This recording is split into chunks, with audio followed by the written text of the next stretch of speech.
I have returned as a man who now knows what an aglet is. Hold up. Cleo has left the building. I promise. Again, I promise that I did not cut her into small pieces and bury her in the garden. I promise. I didn't. I really didn't. She's just in the other room. I swear. God. Gosh. I now know what an aglet is. I've seen it. What the fuck were we doing in this game? Oh yeah, I got the crystal dash. Whoop. Whoop. Whoop.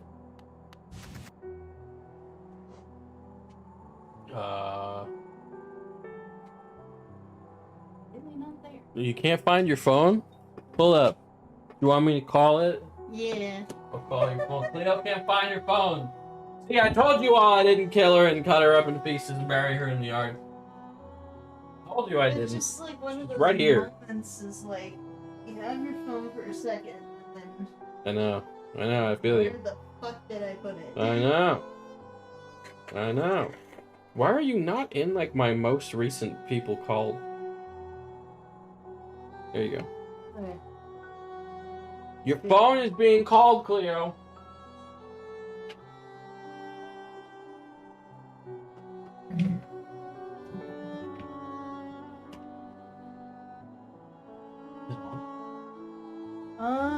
Should be. I'm gonna go check the... Yeah, check the room. Where are we? Crystal Peak, City of Tears. So we got the Desolate Dive, and we got the, thingy. Oh, we can go to the sewers, that's right. Ah! I wasn't sure if it was gonna say her phone number. Did you find it? Yes. Oh, sweet. Where was it? I just tossed it on the bed. You fool. Alright, well, I'm glad you found it. Yeah. It's like right near where I found you. Okay. So, thank you. Okay. Or, I mean, why say thank you? You should thank me. I'm kidding. I'm sorry. Alright. No! Get out of here. Stop thanking me, asshole. Okay, so we're gonna go in the sewers now.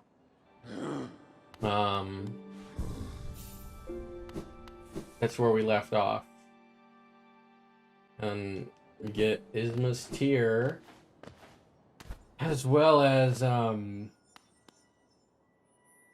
I can do this now. Fuck. We'll get Isma's Tear and then, the Monarch wings are in the, where are the Monarch? No, they're in the place above the abyss, which is right under the sewer, so we're gonna do that. Wow, we got another mass fragment. Holy shit. Oh, you know what? Let me do something real frickin' quick. Hold up. Wait for it. Okay, where the fuck are the sewers? Wait, what am I doing? This is not the station. Isn't there, yeah, there is. There's a station in the City of Tears. What am I doing? I'm at the wrong fucking station. Can you fucking believe that? What a dingus I've been. What a fool. What a buffoon.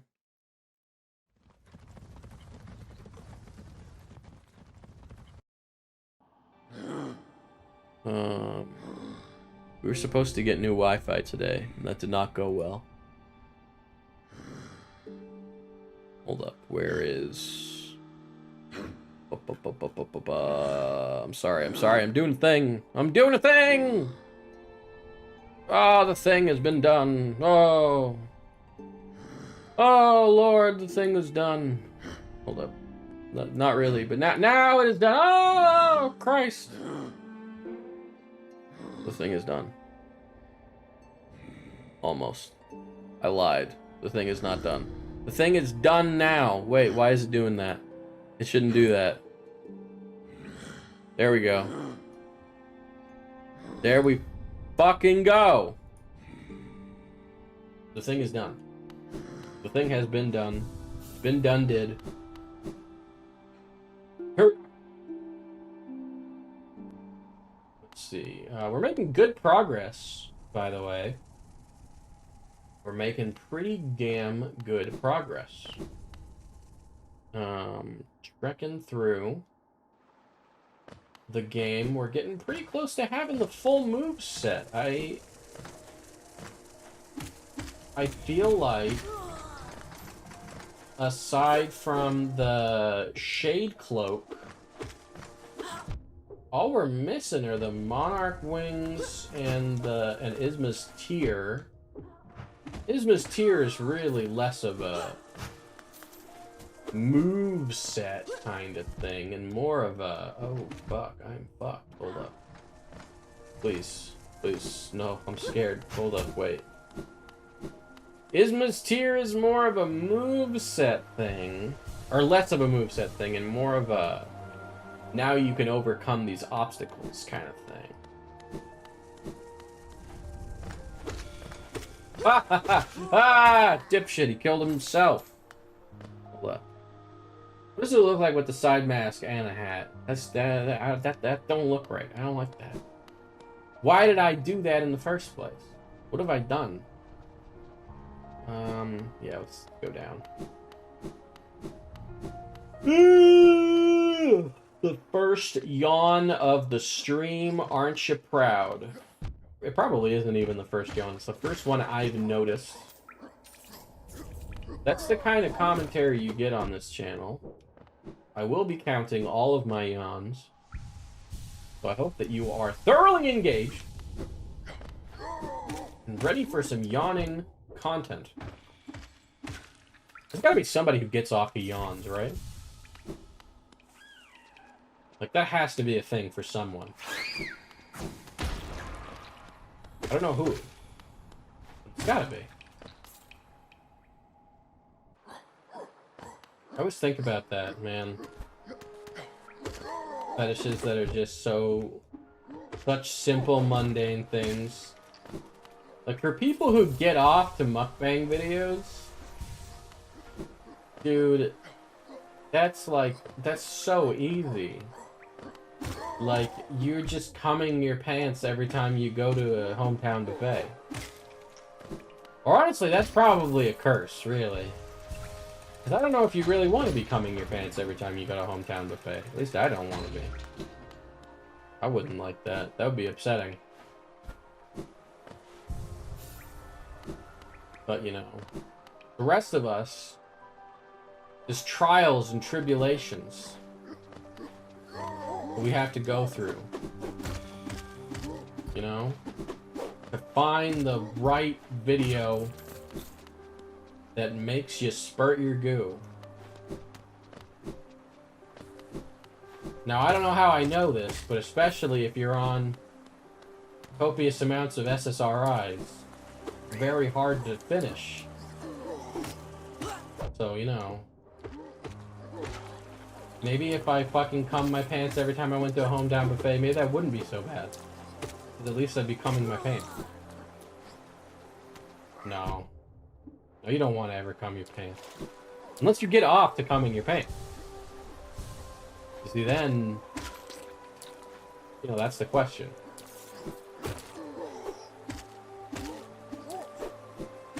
You're like a humiliation kind of guy. Or lady. I don't know.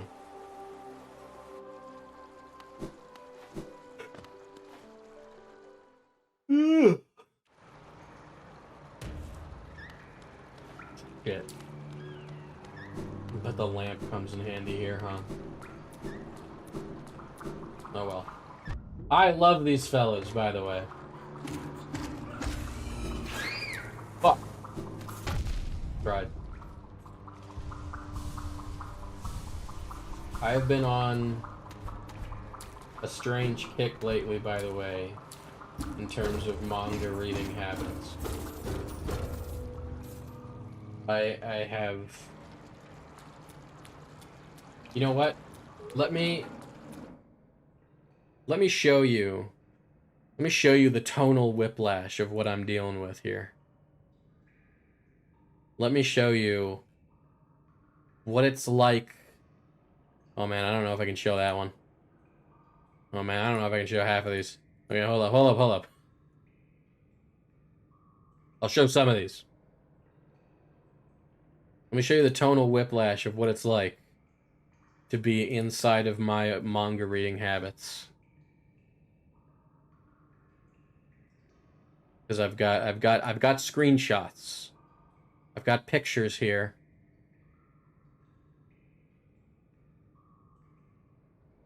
All right. Okay. All right. So my day starts, right? My day starts, and I'm, you know, and I'm reading this, right? Okay. You follow me? My day starts, and I'm reading this. Oh, it's so pleasant and fluffy and cute. This one's actually kind of sad, honestly, but it's good. Right? Okay, and then bam. Pumpkin Night. And then after a chapter of Pumpkin Night, I'm like, you know what? You know what? You know what I need to read? You know what I need to read? I need to read My Dick Became a Cute Girl. Right? Okay? And then after I... well, what's the actual title for this? This has a real title. This is a real manga. Hold up. Wait, what is this one called again? Turns Out My Dick Was a Cute Girl. Okay, so I got... After Pumpkin Night, I go, alright, you know what? I need to read Turns Out My Dick Was a Cute Girl. Right? Okay? Okay, alright. You follow me? Okay. And then after that, start reading Jinmin. Or not Jinmin. What is this one again? Jinmin's, oh no, Jinmin, yeah. Start reading Jinmin. You know? You know? That's been my manga reading habits. For like the last, I don't know how long. Oh hey, this guy. Don't take something if it isn't yours. That's the law. Everything you see, it belongs to me. Don't be angry. I'll share my food with you if you give me Geo. No. If you don't want it, I'll keep it.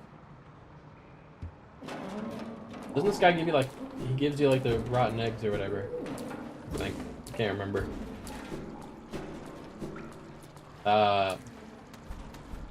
Yeah, I've been reading, I've been going back and forth about, like... And I fucking... Even though I've, you know... got an audience of, like... 0 people waiting on my content creation. I still feel bad bringing up that I'm still working on that fucking Bridget video. Life has gotten in the way. The person who offered to edit the video for me is no longer able to edit it, which is totally fine. It's completely understandable. But now I'm gonna be editing it myself, which means that's gonna be even more like time consuming. And I'm a bit of a perfectionist, so I'm like wanting to redo aspects of it and refine parts of it, and it's like a whole fucking thing. But while I'm working on that, I'm also thinking of like other videos, video essay type content, and more like ASMR shitpost content also that I kind of want to make also. Oh yeah, there we go. And for a while, I was like, I want to review a bunch of I want to review a bunch of manga that I find in the cross-dressing tags, you know? And, a bunch of the stuff I was reading in the cross-dressing tags was not very good. And I was like, and also it was not even like bad in the sense that I had a lot to say about it. There was a lot of them that were just kind of boring, and I was like, this sucks. I don't want to make a whole video about this. I got nothing to say about it. But then I started reading, what is it called, Bokura no Hentai? Yeah, I started reading Bokura no Hentai. And boy, howdy, that's a good one. Holy sweet Jesus.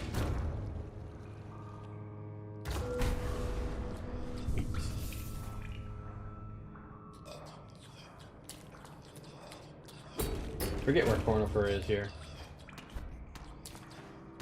But, let's go back up a little bit. But yeah, I started reading Bokura no Hentai. Which is not a hentai. I do feel like it's probably a double entendre, but it's like the other definition of the word hentai, as in like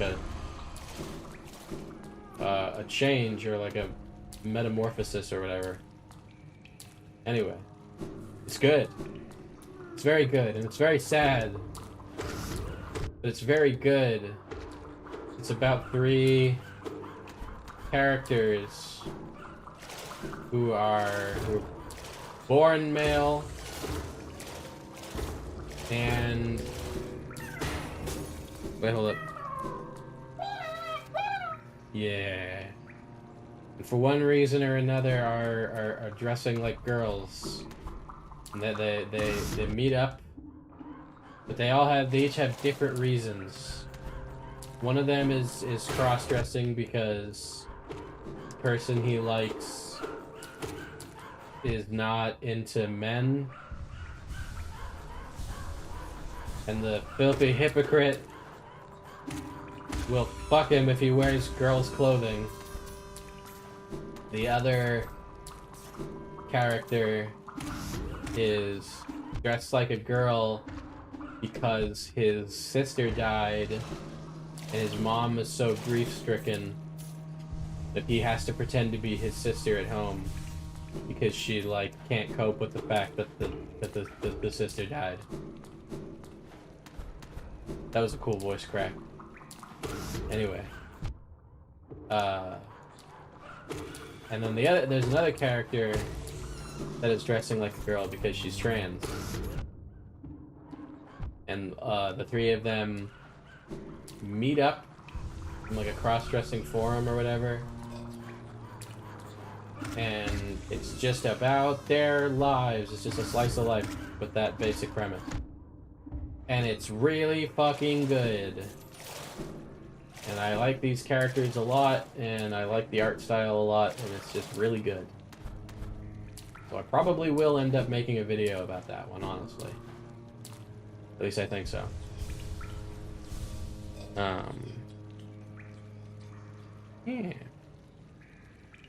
Yeah, that one's pretty good. I'm really liking that one. But I'm watching it, or I'm reading it in small bursts. Because it can be sad. And also because for some reason I'm going through like a horror kick right now. So I'm like wanting to read a bunch of horror manga. It's hard to find like horror manga recommendations that don't mention Junji Ito. Cause I'm just like, dude, I already have Junji Ito's like entire what's the word? I have the dude's whole catalog, all right? I've got every Junji Ito. I got them all. I got all the Itos. All right, so I already know. All right. But yeah, Pumpkin Night is really fucking good. It's like a slasher movie in manga form. The only thing that sucks about Pumpkin Night is that the guy who translates it puts a bunch of like shitty edgy memes in his translation, and it's just really annoying. But there's another person translating it that's like actually, you know, doing a proper job translating it. But that person's not completely caught up to date, so I'm just waiting for that person to finish their translations. They're doing a way better job than the first guy. And then, what was it? I'm trying to think. Oops. Yeah, Pumpkin Knight's really fucking good. It's really gory. If you don't like that kind of extreme gore, probably won't like it. I'm gonna be honest, even though I am reading it, I'm a little bit squeamish at like gore stuff sometimes. If it's like really cheesy and fake, you know, like in like a movie, you know, then it could be funny. Like fucking, you know, if you've ever seen the director's cut version of RoboCop, that's like the perfect example, because the director's cut version of RoboCop is like ridiculous. Is that scene where the fucking, what is it, the Ed 209 robot is like shooting the boardroom full of like directors or whatever. And in the uncut version of the movie, that scene goes on for like 5 minutes. You're just watching like cans of SpaghettiOs explode out of a guy for like 5 minutes. It's amazing.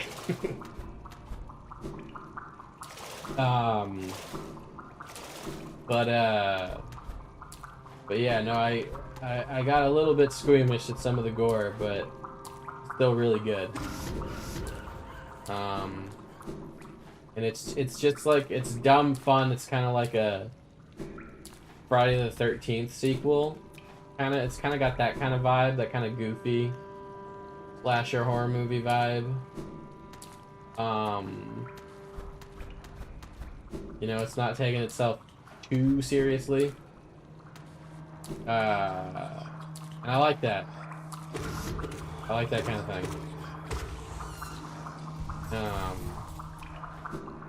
But yeah, no, that one's good. Jinmin is really fucking, oh my god, Jinmin's really good. Very spooky.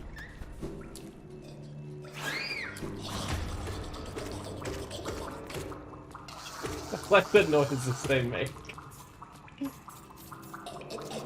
Fucking read. Oh Jesus. Alright, there you go. Kill them for me. Jesus. So yeah, I've been reading a lot of manga. That one's good. The author of Pumpkin Knight did another manga called Freak Island or Kichi Kujima.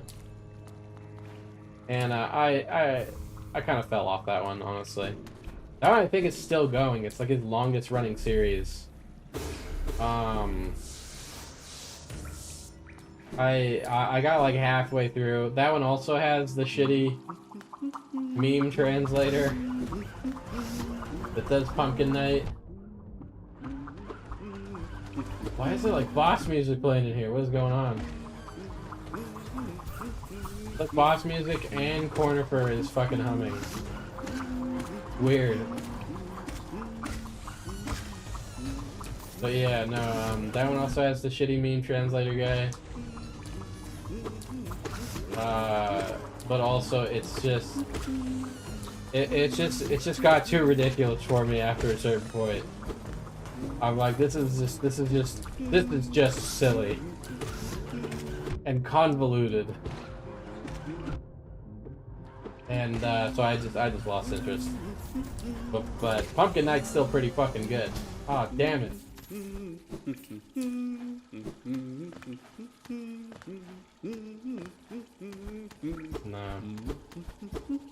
Fuck, the trail lied to me. There's another way to get to him, I guess.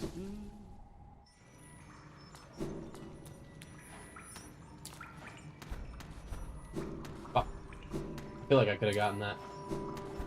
No. There we go. No.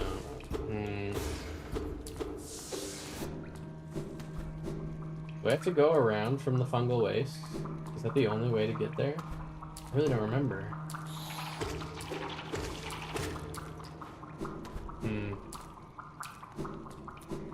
Yeah, I don't remember. That's fine.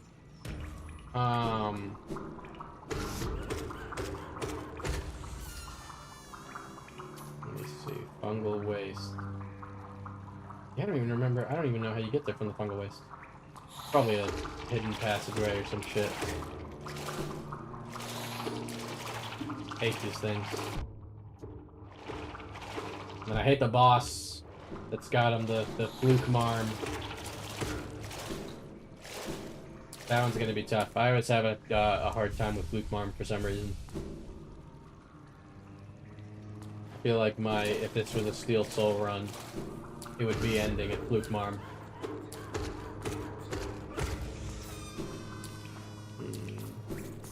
Fluke marm is easy, just avoid the corners. Is that the strat? I don't even remember. Also howling wraith into her butthole. Is the controller running out of battery? Oh no! Hold up, I know I've got a charger here, don't worry. Yeah. Yeah! There we go. I do remember howling race into Fluke Marm's butthole. I remember that. I know that's the strat.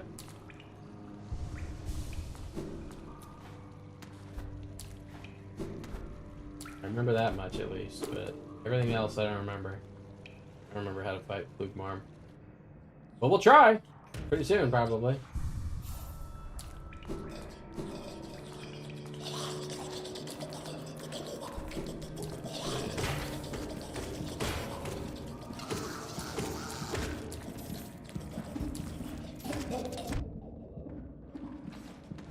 I also haven't gotten very far in, I'm sorry, I have to keep looking at the app to see what, I keep forgetting what it's called. I've only gotten about 3 chapters into Turns Out My Dick Was a Cute Girl. So I don't really I've not formulated much of a professional opinion on Turns Out My Dick Was a Cute Girl. But I'm still reading it. I haven't dropped it yet, so, you know.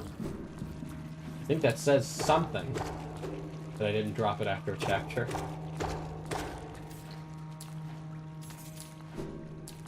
If it turns out to be good, let me know.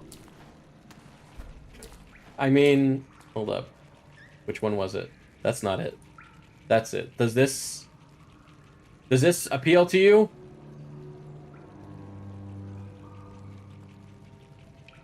Because that was the screenshot that got me like, oh, there's Dung Defender. Okay, give me a minute.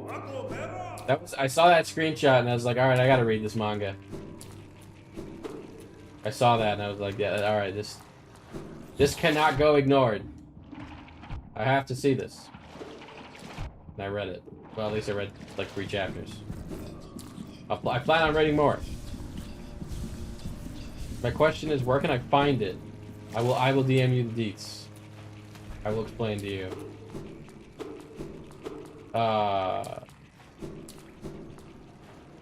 But I do recommend that one cross-dressing manga that I've been reading, Bokura no Hentai. That one's good. It's sad, but it's good. Very good. I like that one a lot. I also highly recommend, fuck, what was it called? It just ended, too. Ikemen. Is it Ikemen Onnanoko? Forget. But yeah, while cross-dressing, I was hit on by a handsome guy. This is the English title. That one rocks. It just ended. But that was very good. It was like a webcomic, basically. I liked that one a lot. It's about a guy that while he's cross-dressing, he gets hit on by a girl who is cross-dressing as a man, and then they get into a relationship, and it's like a romance like that. Fucking good. Very good. And the author, the author does that thing where he's like, this is a webcomic and I'm a big boy, so if you follow my Pixiv, I draw the characters fucking great. Cross-dressing boy gets pegged. So good. God. What a world we live in.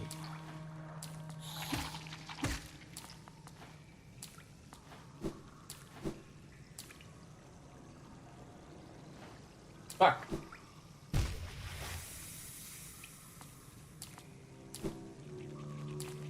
I don't even remember where this leads to. I know I gotta fight the Dung Defender soon, and I will. Is this... how do you get to Isma's Grove? I don't even remember. I feel like you had to go through Dung Defender to get to Isma's Grove. Yeah. I don't think this is where you get to Isma's Grove. This is something else. I think.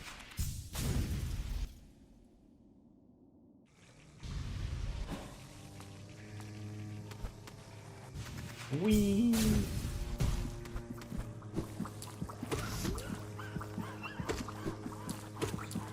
Fuck. Yeah, I've been on just a manga reading kick in general. I have replaced most of my social media doom scrolling. Fuck. I have replaced most of my social media doom scrolling. Oh, maybe this is Isma's Grove with reading manga. Inspired by a good buddy of mine who basically reads manga with any instant of free time that he has throughout the day. I'm like, you know what? That sounds like a better use of my time than doom scrolling through Twitter and getting sad about it. So that's what I have done.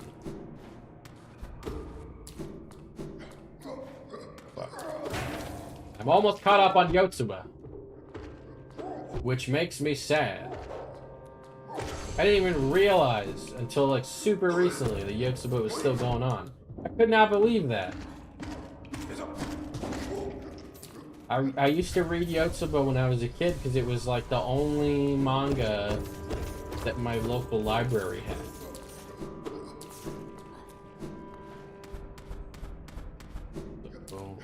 So I would rent, or not rent, I would check out Yotsuba volumes at my local library, and it was wonderful. Oh. The diplomat lady. What a surprise. It's not often I receive visitors. It's been so long. Ages even. I just hope my manners haven't left me. You've no doubt sensed my affluence. You're right to guess. I'm renowned amongst the upper caste of Hallownest. Well, I was, once, until those cretins cast me out. Have you met them, my former fellows? That's them outside, their bodies shambling around all mindless and empty, and I'm still alive to witness their pathetic demise. Ah, I'm just so happy. Fate can be a wondrous thing. Isn't life just wonderful?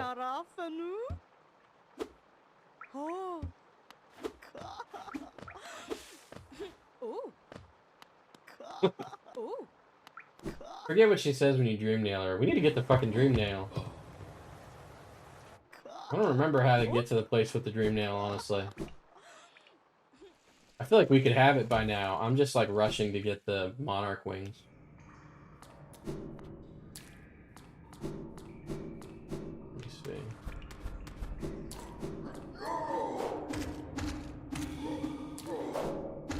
Not anything over here. Okay. I want to get the full move set, like really bad. The game feels much better when you have all the moves, honestly. Oh, what the fuck? Why did it spawn me all the way back here? What the hell? Oh, yeah, I think you have to beat... That's right, you have to defeat Dung Defender to... Only those who prove their honor in combat may enter the grove beyond the Defender. Yep, you do have to beat the Dung Defender. Okay. Okay. That's fine. We will. We will beat the Defender. Oh. Poor little asthmatic creatures.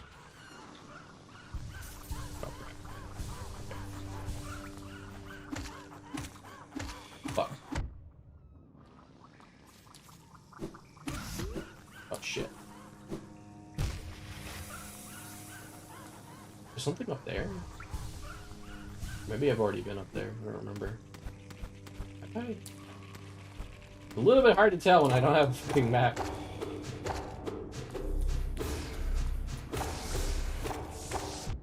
There we go. There we go.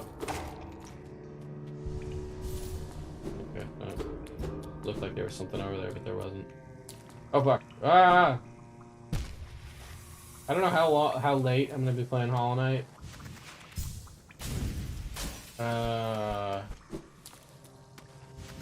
Cause yeah. Oh fuck! I don't know why I thought I had to go down there.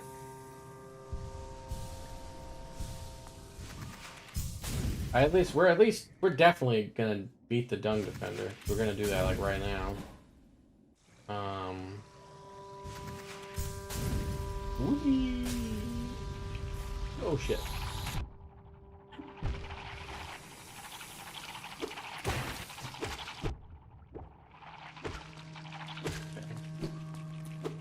Come on, there we go. Yeah, we're gonna go beat Dung Defender. And then we can get Isma's tier, and then I don't... Do you need anything to get to the fucking... Whatever the Before Abyss place is called? I don't even remember. Fuck. Yeah, we'll see.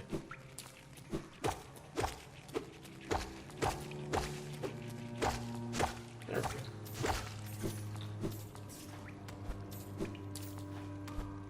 I also don't remember how the fuck you get to Cornifer.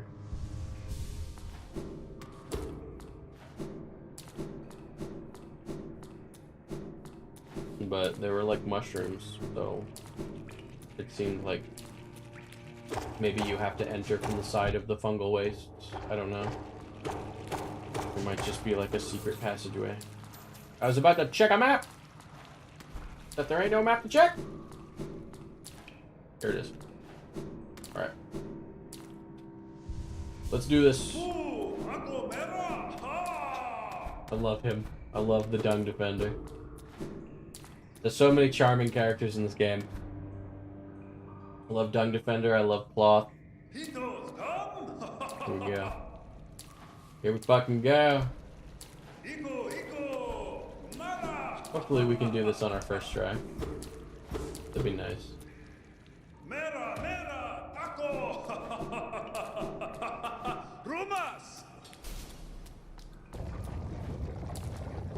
Here we go. Oh fuck. Look at this man. I love him. God. He's so charming. Even covered in shit. Fuck.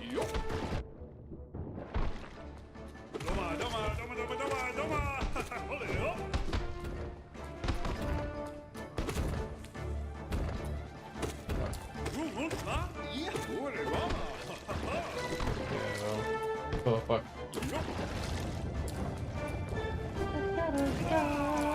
I know that, I don't know if this is true of all the characters or just most of them, but I know that, like, a lot of the Hollow Knight characters were just voiced by the, like, friends and family of the,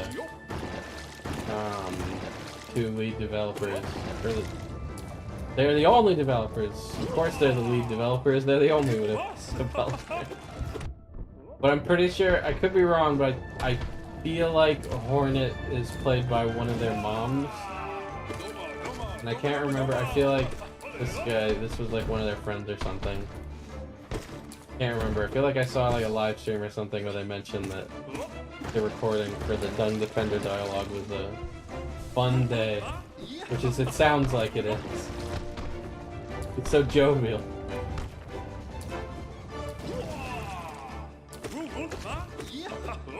Ah, shit. I missed Sharp Shadow. I know I think just earlier I said that the, what's it called? The Shade Cloak was like useless, but dude, Sharp Shadow fucking rules, and I miss it. Cause you get all those free hits on bosses. The Shade Cloak is nice because you dash through the bosses.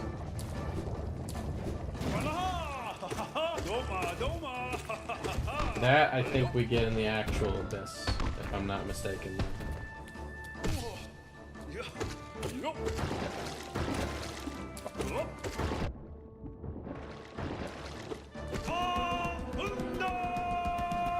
Oh fuck.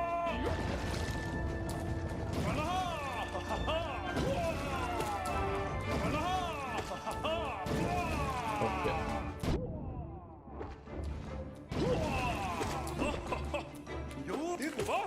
Is that it? Is that it? Nope. Jesus.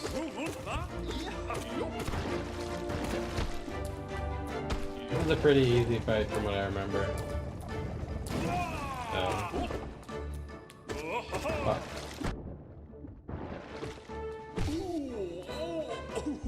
There we go. Oh fuck. God damn it.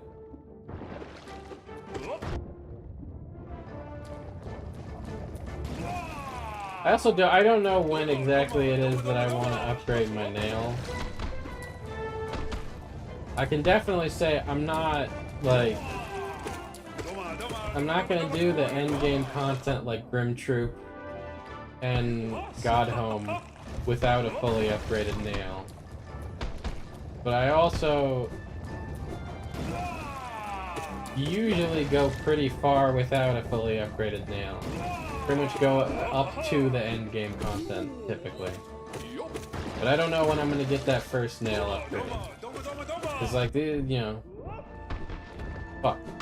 This fight's taking a while, but... Fuck. That's kinda like part of the charm here. Shit. Makes it a lot more tense. I don't want these things to be too easy.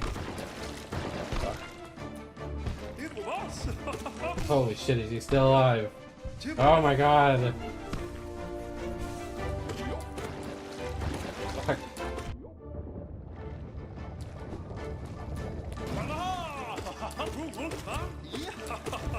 Yeah. Fuck. There we go. Yeah, first try, alright. Sorry, Dung Defender.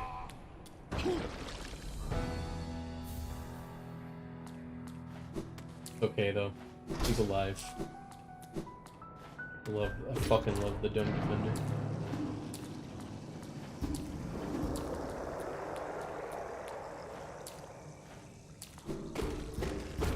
I think you have to. I don't think you're allowed to do it until afterwards, but you have to like. It's a desolate dive here, I think, to get to where he hangs out. They added that in the first DLC. Or not the first, I think Hive Blood was the first, which was just like quality of life shit and like making the B area more fleshed out. I think that was, yeah. from what I recall. And then I forget what the Dream DLC was called. For some reason I was about to say Restless Dreams, but I was like, that's the fucking Silent Hill 2 Xbox port. That's not Hollow Knight at all. That's a totally different game. James Sunderland's not a bug. That's preposterous. Here we go.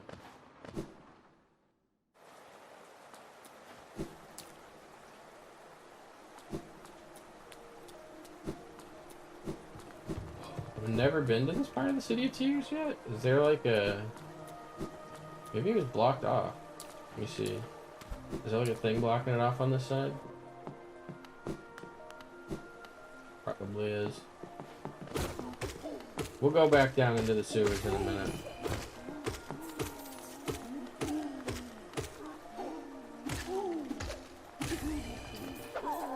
Knock it off. Yeah, I bet you there's a thing blocking on this side right here. Yep, there it is. Alright. I love these little nobles. Guys that run away. Bye-bye. Yeah, there we go. Okay, so now we've unlocked the other side of the City of Tears. That's cool.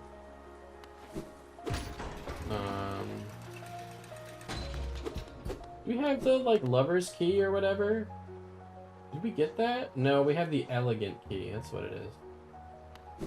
I don't remember where that takes us. I can. No! Why did I do? Come back! Okay, there we go. Oh! My phone went off. I'm sorry. It was a reminder to take my medicine, but I did already. I already took my medicine, phone. You can't make me do it again.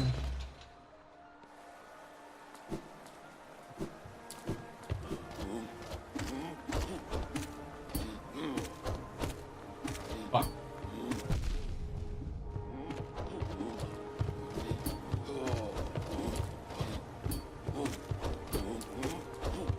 Oh, Jesus. God damn, he hits hard. Fuck! I'm scared now. Oh god. Oh god. Oh god. He'll kill me. He'll kill me in one hit. He'll kill me in one hit. Okay.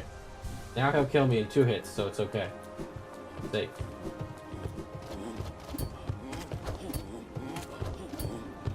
Yeah, if you like stick to the edges of his hitbox. Oh god. That's like the optimal strat, at least as far as I'm concerned. I don't know what the real optimal strat is. I ain't no min-maxer. I ain't no speedrunner. I don't know these things. But boy, does this guy have a lot of health. Die already, holy shit. There we go. Yeah, maybe I should upgrade my nails soon. I don't know. I feel like some of these enemies are taking, like, more damage than I remember. Or taking less damage, I mean, than I remember. Okay, whoops. I was hoping I could get some free soul off of that little aristocrat fella. Oh well.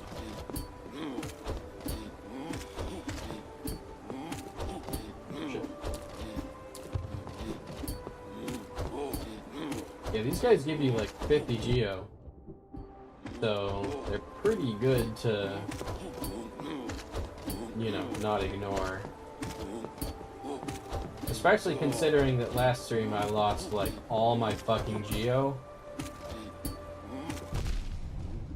We lost like 4,000 geo last stream. That was sad.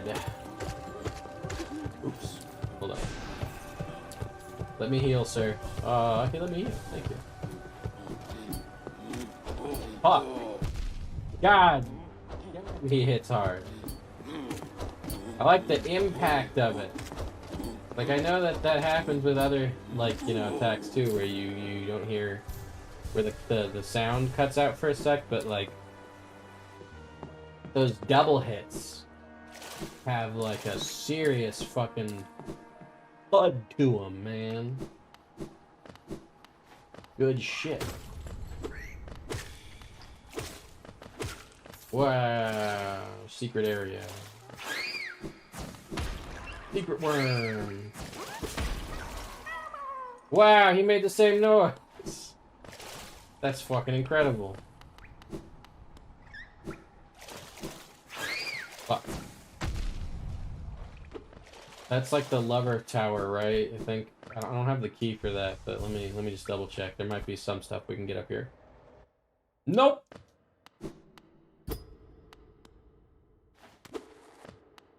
Yep. No. You need like the lover's key or whatever. No worries. Forget what's here. Oh yeah, the place with the Colosseum. Kingdom's Edge, yeah. Oh my god. Oh my god, they're throwing the bodies. Poor bastards. Oh shit. I love these big lads. They're so fucking cute. They got cute little ears. Oh sweet, Cornifer. Alright. Isn't this a cozy hole? I've been venturing about the wilderness beside here and thought a moment's break was well called for. The landscape's all the landscape's all rather serene this side of the city. That's part of the dialogue. Though the inhabitants are as ferocious as ever. Purchase a map. Blah, yeah. Yeah. Yeah.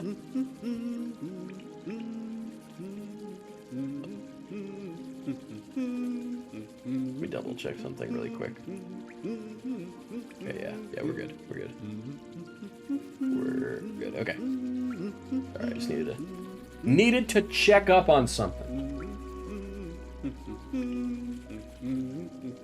Ah. Hasty. Hasty code 0. Okay.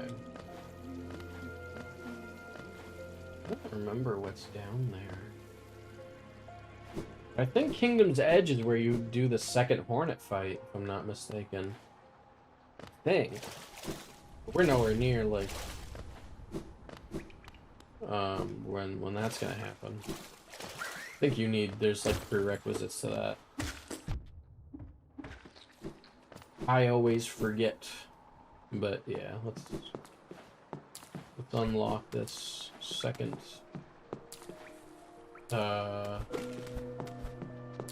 Second station.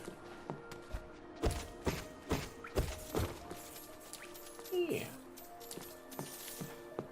We can buy that lamp pretty soon.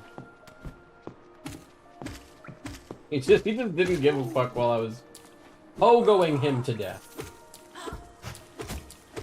Okay.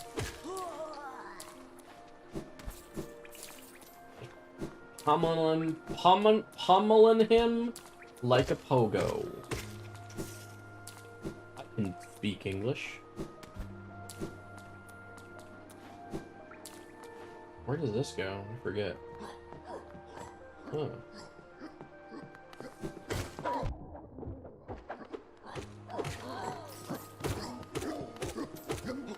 It's been so long, it really does feel like I'm exploring this shit all over again for the first time. Well, not really, but, you know, a little bit. I remember the broad stroke, but I'm like, where the fuck is this? I wonder how many playthroughs it's gonna take for this to just, like, be the back of my hand, honestly. Because, like, Dark Souls 1, I can just picture that whole map if I close my fucking eyes. You know? That just becomes, like, second nature. Doing another Dark Souls playthrough. just pick it up in the fucking gameplay itself. Whoops. I didn't mean to double sit. I'm so sorry.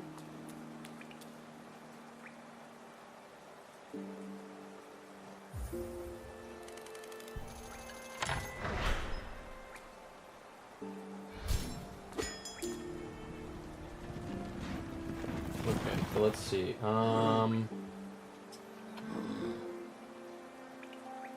So yeah, Bungle Waste is nearby the Queen Station. I don't know how you get to the... You might have to... How the fuck do you get to Cornifer in the fucking sewer? I don't remember. Really don't remember. It's fine though. Let's at least get Ismist here.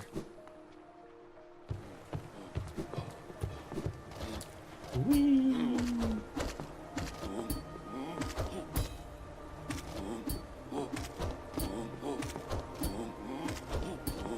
Yeah, once you get the groove of it, it's not that hard. But yeah, like one tiny mistake with your spacing, and yeah, you fuck it all up. Consistency is one of my biggest problems. It's like maintaining a rhythm. And I cannot maintain a rhythm to save my life.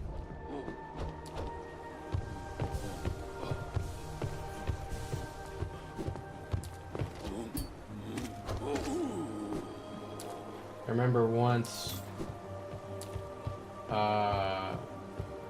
when my friends had a band. One of my friends, we were hanging out in an arcade, and one of my friends was like, "Yeah, we need a drummer." He asked me if I wanted to be their drummer, and I was like, "I don't know how to fucking play a musical instrument. Are you crazy? I don't know how to music." We were at an arcade, and he was like, "Play the Drum Mania game, and it will be your audition. You never know what kind of hidden talent." He was like trying to be inspirational. He was like, "You never know what kind of hidden talents you may have within you." And then I sucked ass at the Drum Mania game. And I was like, "Yeah, how do I do?" And he was like, bad, never mind."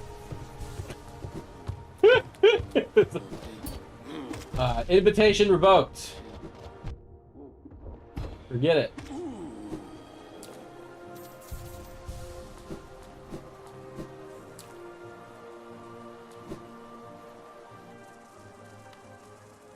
Okay. Oh yeah, no. Let's. I can go right back to. That's right. I can go right back to him here. Let me actually. Where does this take me? Down here. Oh, I want that. Left. You two die. I'm sick of this. Fuck. I'm sick of looking at you two. Oh Jesus.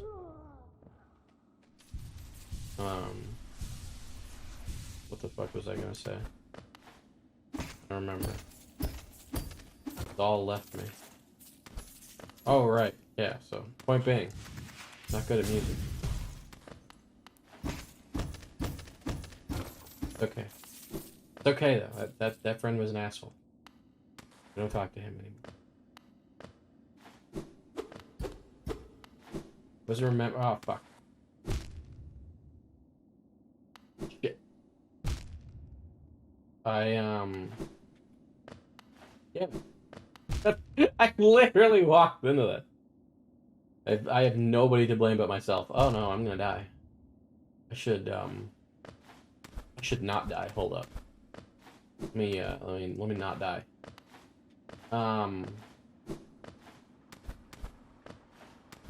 The other day I was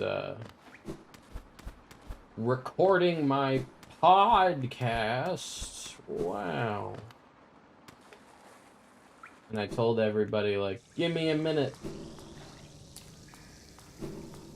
I just, you gotta give me a few minutes. I just got out of the shower. Yeah, I unlocked a core memory I'd completely forgotten about. That one friend, was very upset.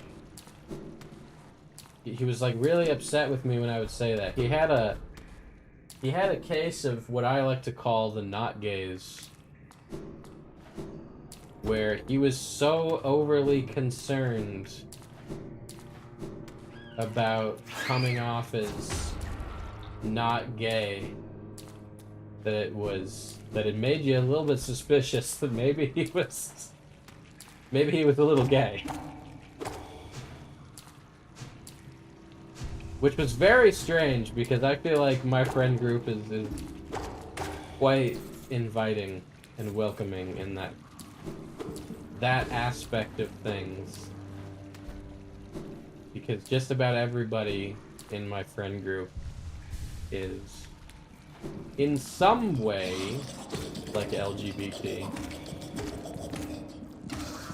I don't know why he was always so insecure about that, but he would get actually upset with me for mentioning that I just got out of the shower, because he was like, that's gay. I don't want to hear about you being naked.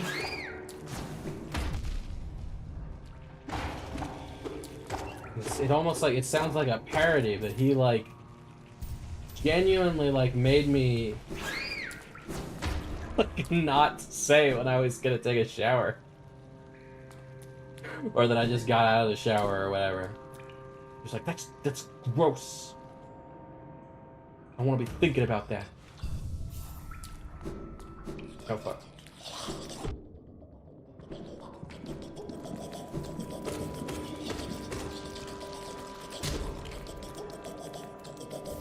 And you know, I'm sure that plenty of people that are like that are actually, maybe they are actually straight, you know, but I feel like when you do that kind of thing, I like stop believing you when you say that you're not gay. And you put such an emphasis on it. When it's like when you think it's like a problem or something. At the very least, you're just not very secure in your own sexuality. Which is sad. You should be. But yeah, I don't know, man. Think about that a lot.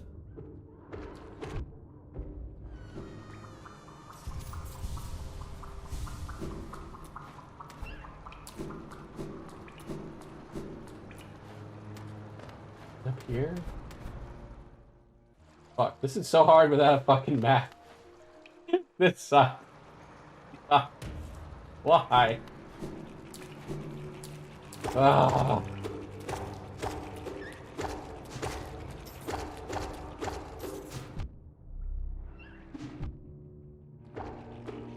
Do not remember where the fuck Ismas Grove is. Oh fuck. I know it was in the same general direction as the Dung Defender.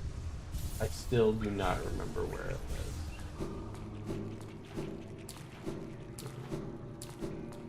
Maybe it's this way.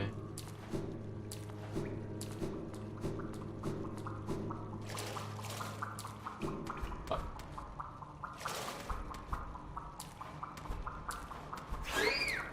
Yeah, I love the little fucking what are they called? Blowfish guys. I wanted to call them a blow-up fish, and I'm like, wait a minute. That's not what they're called. I'm thinking of like a blow-up like fuck doll. That's not what that is. A fish. You don't fuck fish. Fish are food, not fuck.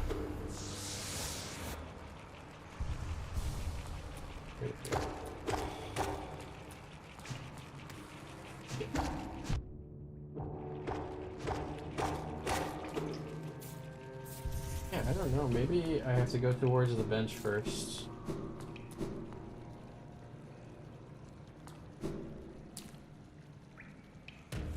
Because I feel like going this way was going towards Cornifer.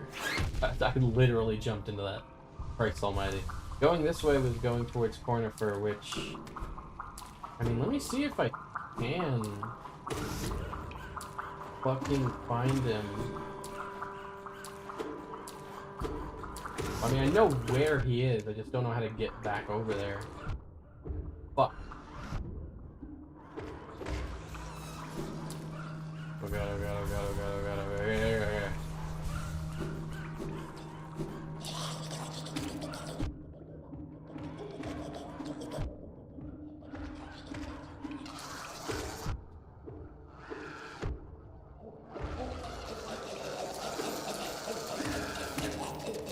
Woo!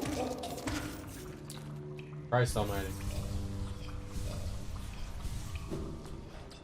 Apologize if I'm a little bit light on commentary. I don't know. I'm trying to think of...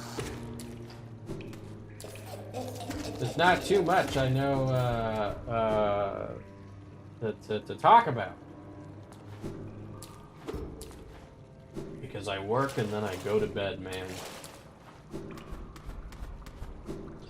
I kind of miss, like... I feel like I always, in high school and shit, and a little bit beyond, I always had a lot of interesting stories because I was constantly like doing new shit, having new experiences. I need to find a way to be able to have some new wacky experiences all over again. I miss just doing shit.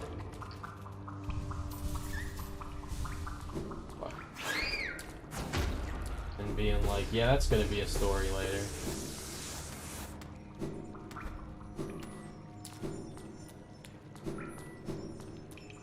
No.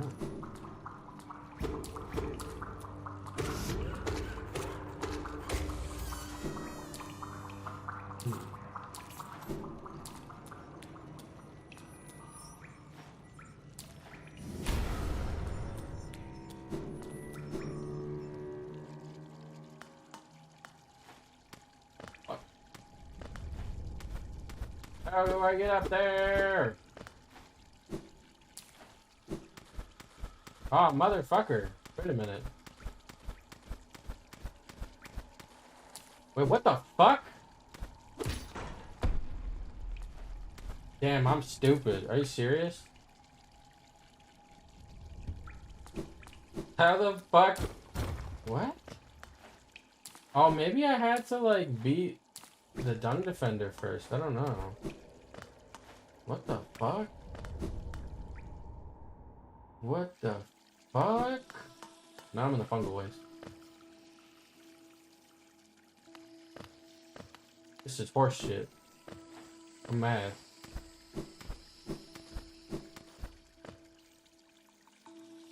Alright, well. Queen Station's all the way over there. No, thank you. So yeah, if I want to get the map, now I gotta go to Dirtmouth. Ah! Okay. That's fine. Swung, swung, swungy, dung, dung, dung, slungy. Oh, fuck.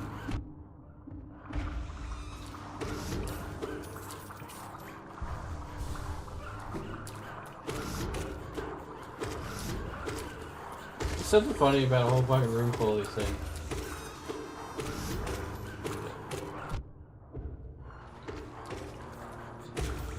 Yeah, and now I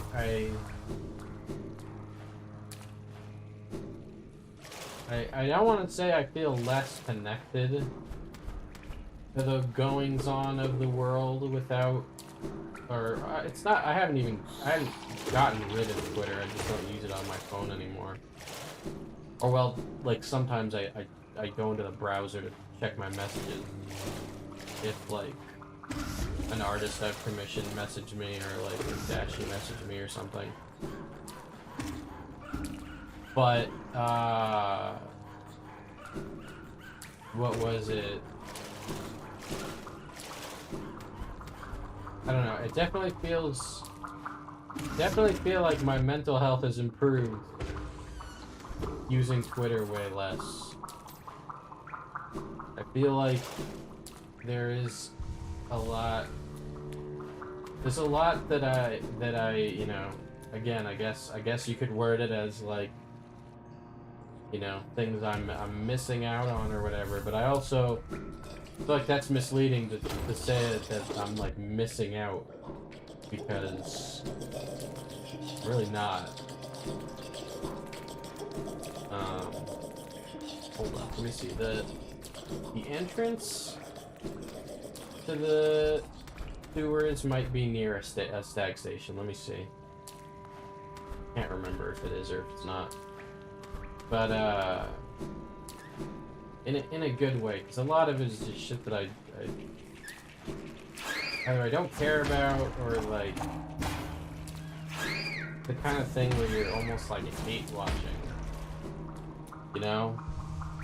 That's what the doom scrolling is. It's a lot like hate watching. You're just looking at all this shit that you don't want to think about, and it pisses you off. It just makes you angry. Whether you agree with it or disagree with it. I think the biggest thing that probably makes me pissed off about social media, honestly, not to sound like a fucking old man here, you know, old man yells at cloud, but I feel like one of the biggest things, you know what, let me sell, I'm gonna sell some of my thingies to this guy so that I can buy the lamp. Aye, come searching for rare items, have you? Well, hands off. This collection is mine, and I won't be selling to grubby little wanderers. Still, I imagine you come across many interesting items in your travels. Maybe you'd care to part with some. I'll offer a fair trade for each. Velmi Artred. Okay. King's Idol, eh?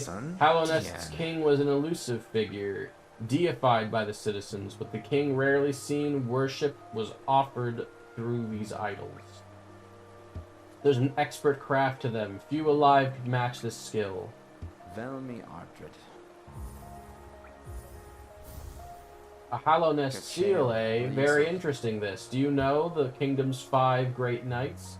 They were revered figures of Hallownest, often mentioned in the annals of the kingdom, but only as a group. Both their names and appearance seem to have been expunged from history. So long has passed since their time. It'd be a grand achievement to discover their identities. Velmi Artred. We just fought one of them. Another Hallownest seal passed over. I enjoy collecting their like, but there's little information to be gleaned of each. Mind you, they do keep a nice shine about them, and there's nothing wrong with appreciating something purely on aesthetic merits. Wanderer's Journal. A Wanderer's Journal, eh? Though they're common finds about the kingdom, I much enjoy the deciphering of their text. Read together, they paint a morbid tale. It seems fate was unkind to most who traveled within Hallownest's ruin. Okay, that's all I'll do for now. But yeah, I think the biggest thing that I dislike about social media in general, and again, not to be all old man yells at cloud, you whippersnappers and your damn technology.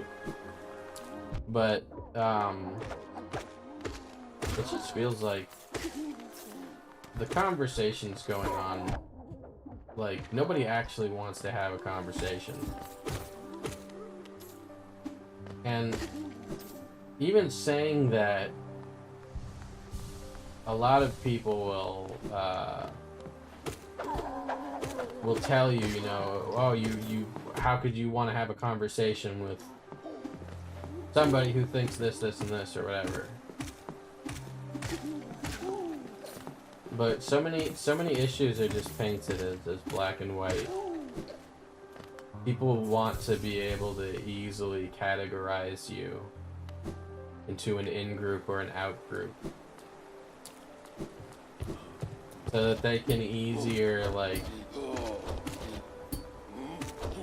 disregard anything that you're saying, even if there could be something gleaned from it. Even if it won't change your mind, really, about the subject. It could help you better understand where somebody's coming from. And I'm not saying you always have to do this. Sometimes people are just spiteful, hateful pieces of shit. You know? But the fact that nobody ever seems to be interested, ever, in an actual conversation with nuance is what's, I think, the most telling and upsetting. 'Cause even if you agree with people in whatever the controversy of the day is, or at least in my experience, I'm speaking from my own personal experience, but even if you agree with people, it can still be infuriating to see the way that the discussion is unfolding and the way that people are going about things. And it just makes you sad.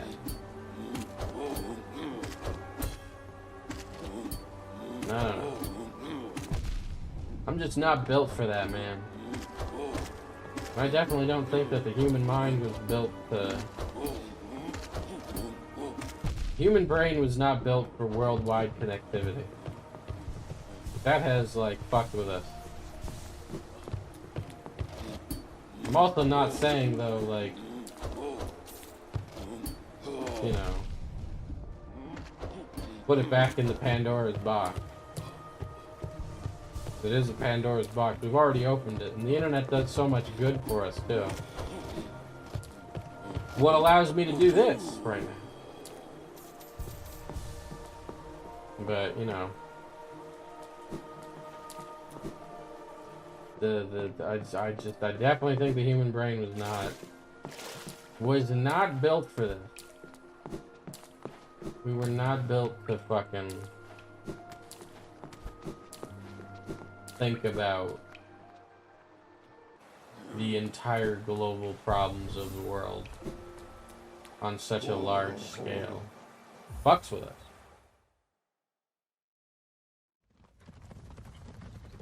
Maslow's hierarchy of needs, though, you know. You have your baser needs that need to be fulfilled, and then as those baser needs are fulfilled, then you get, you know, less baser needs. They're still just as valid. Bapanada. There we go. Sweet. But less baser needs nonetheless.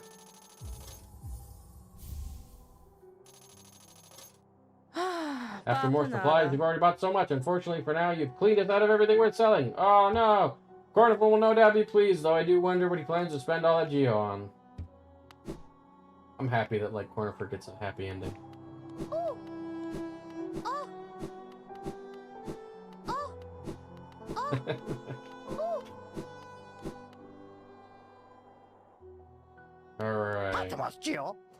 Give me that lamp. Give me the lamp! Oh, we're shit. Vessel fragment. Yeah, let's get a vessel fragment. Because I think we're only missing one to... Yep. Yep, check that shit out. Ooh, baby! Sweet. Alright. I would say we should go check out Salubra's shop, but we're fucking out of geo, man. Fuck this. Okay. Now let's go get Isma's tier. I think I might end the stream on that, honestly. I think that's a good stopping point. We'll go get Isma's tier, and that's where we'll end the stream, I think.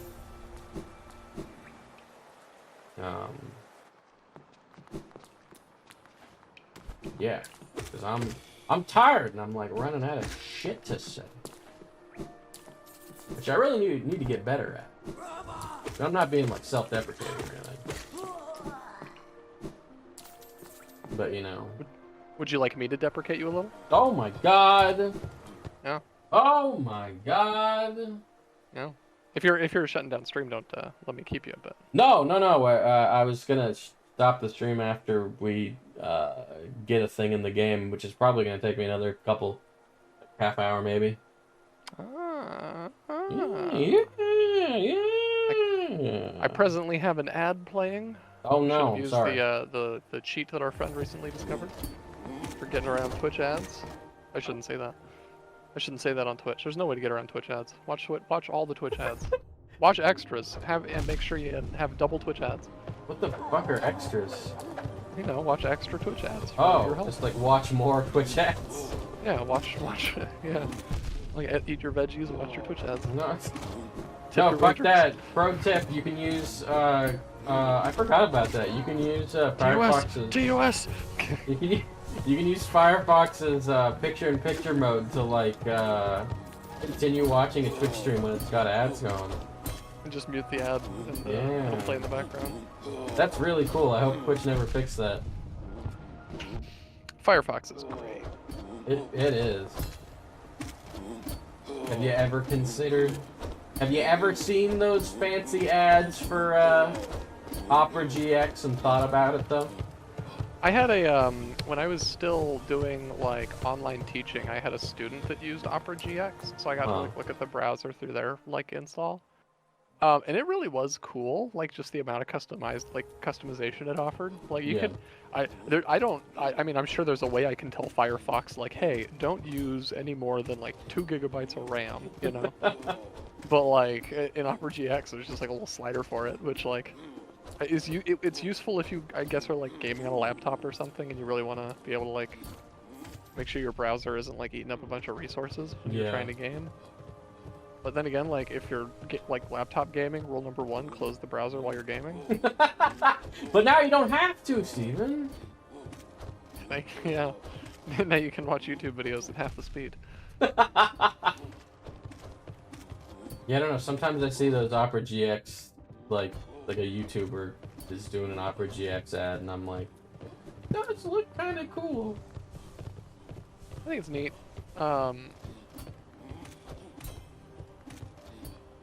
Firefox has me by the balls, not gonna lie. They kind of do. They do. They have me by the balls too. I quite like Firefox. I ditched Chrome long ago. I had a student, one of my students I remember, I was like showing them the different web browsers because they were asking me about it. I was like, yeah, so there's like Google Chrome, that's like the biggest. A lot of people use Google Chrome. Edge, a lot of people use that. A lot of my students use Edge because I mean it's just the default, and Edge is pretty good now. Edge is pretty similar to Chrome. It's like it's still a little like dumb, but it's fine. And then he was like, what do you use? And I was like, I'm glad you asked. I use a little program called Mozilla Firefox. Let me show you. And I showed him Firefox, and he was like, I think Firefox is my favorite. I don't know what it is. I like it. I was like, thanks, kid. Me too.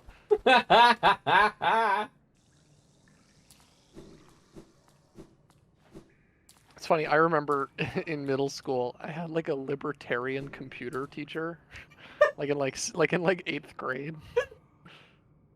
Why is that funny to me?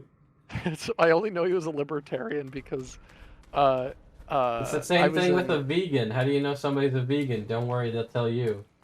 Yeah. How do you know he's a libertarian? Don't worry, he'll tell you. Yeah, that's true. Well, actually, I had like kind of asked him because I'm about to like literally just date myself on stream. But in 2008, I was in the 8th grade. Yeah. And we had like a little mock like 2008 election in the school. Wow. Obama lost, by the way. Yeah, we had Obama lost, gay marriage got banned. It was a rough year Holy for that shit. school. Yeah, man, 2008 was wild. But we had a little mock election, and I remember asking the computer teacher, I was like, who did you vote for? Because I remember like thinking, this guy probably voted for somebody weird. And he said like, he voted, I forget the guy's name, but it was like the libertarian candidate in 2008. Like, don't remember. Who fucking knows? And then I asked him why that, and he just said, I think they have the best ideas for the country. Which is a very good non-answer for a teacher to have.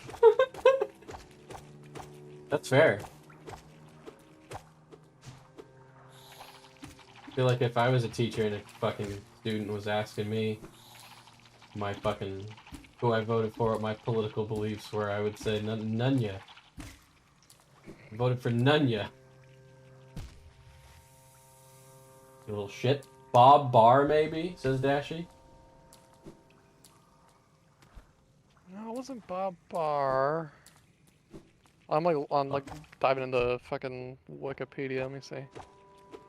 I love. I don't know why I'm always fascinated by like completely Maybe it dated was Bob Barr. like, you know, people that lost the election or whatever, like political references.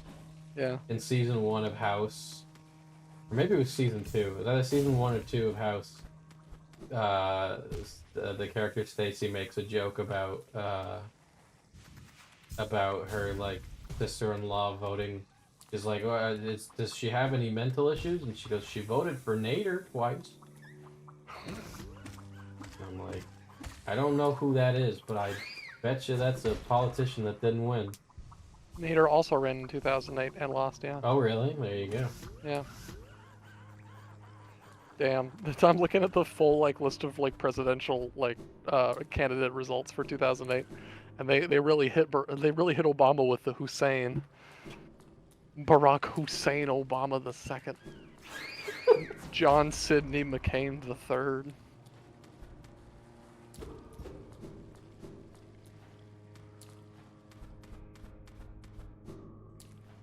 I have a very distinct memory of the day of Obama's inauguration. I was walking to school, walking to middle school, and I just remember there was a guy who had like a McCain sticker on his mailbox, and as I was walking by, he just like ripped it off really angrily. Think about that sometimes. Like I had a moment. I was like, this guy is not happy that Obama is being inaugurated today. He is upset. Hot take, I kind of miss John McCain.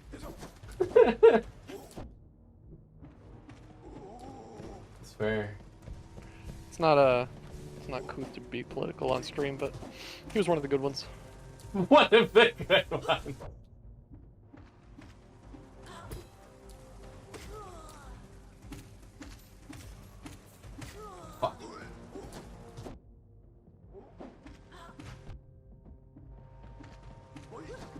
I remember I once had in college, I had a teacher that, I don't know how she would have verified this, but she said she would give us extra credit if we voted for Bernie.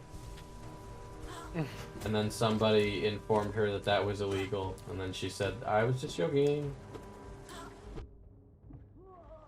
You can't do that. I had a political science course in college that started January of 2017, so when Trump was inaugurated. Yeah, wonderful time to take a political science course. Oh, I bet. I'm sure that the class was completely civil. I'm sure. It's actually pretty sick. Really? It was pretty. We stayed pretty like non-partisan. What we did was it was a very like constitutionalist approach. Well, that's nice. Where he was like, we're gonna go through the Constitution, look at what it actually says, look at the history of like Supreme Court like interpretations of it, and it was a really good like political science course. Oh, that's good. But I remember on the first day, I was like running late to class because parking was a nightmare. Like the first week. God, I don't miss that. The first day of class. Yeah, I showed up. I'm like 5-10 minutes late. You know, I'm like, okay, like I'll need to grab like a syllabus from him, that kind of thing. Yeah.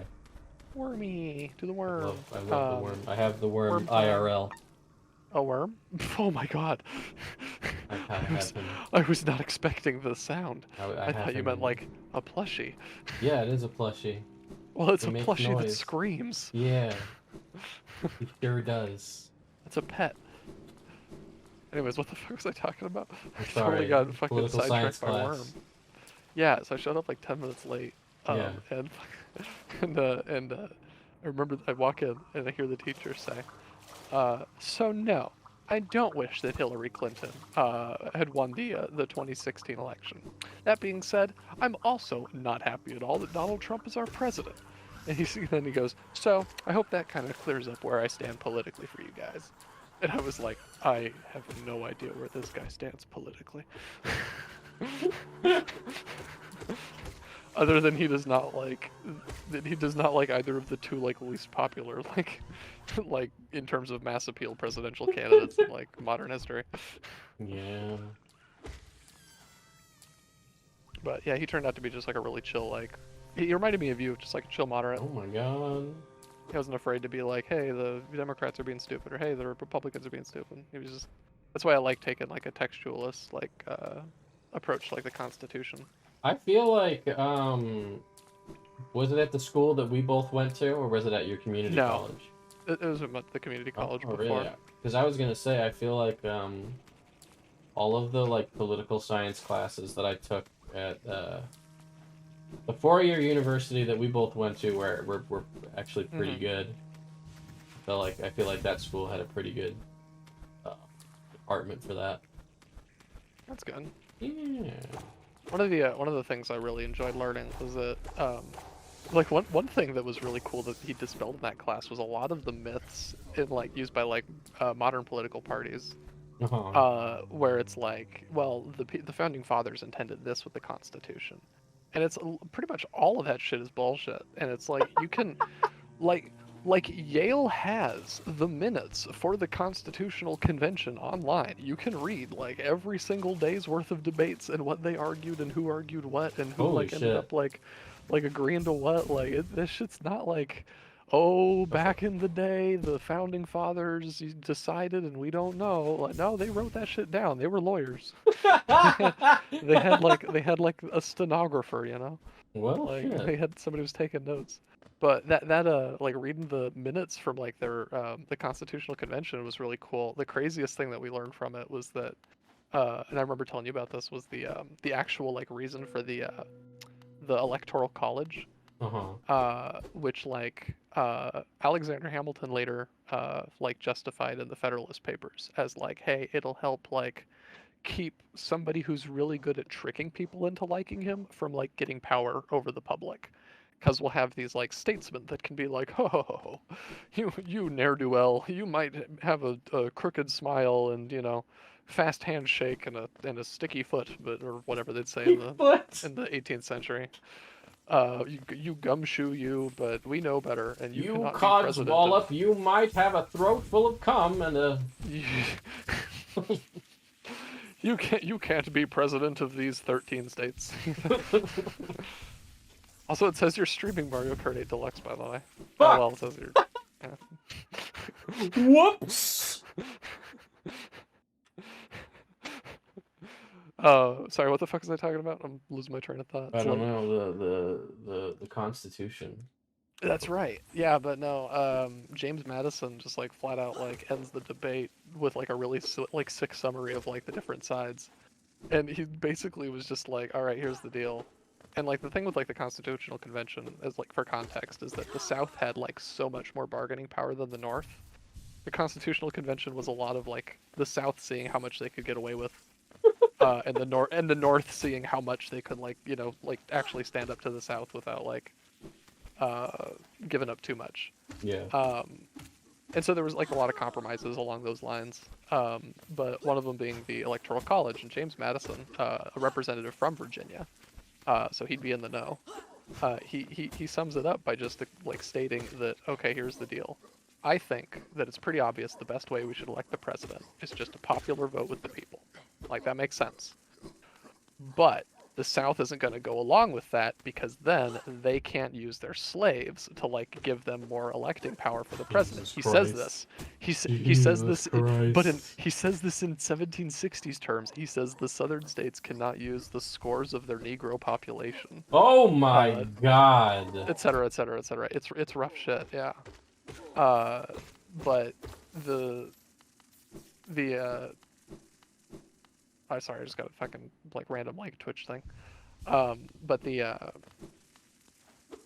so the only way the South would go along with it is if there was like some way that it was based on the House of Representatives, because that was based on like state population, and they did get the 3/5 compromise at that point, Yeah. which let them use enslaved black people to like bolster their population for representation.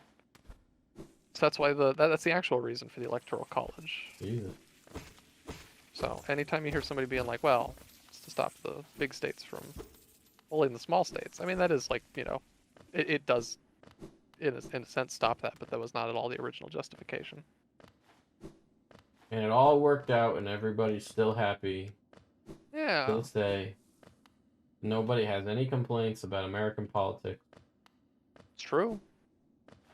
Not a single. You name me a single person has any problems with American politics. You can't. There's none.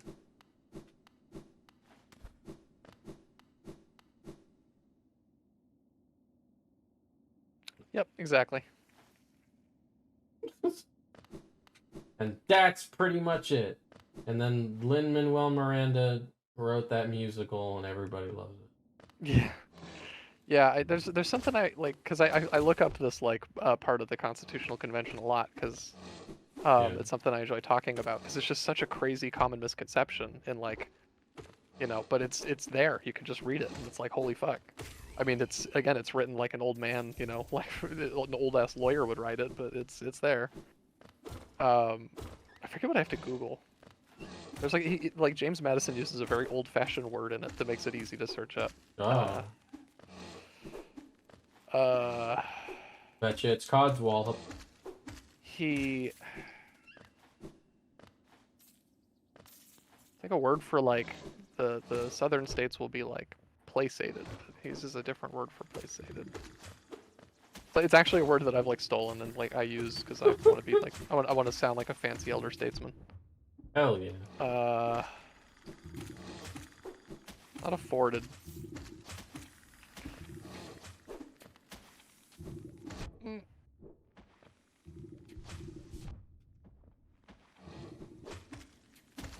Shit.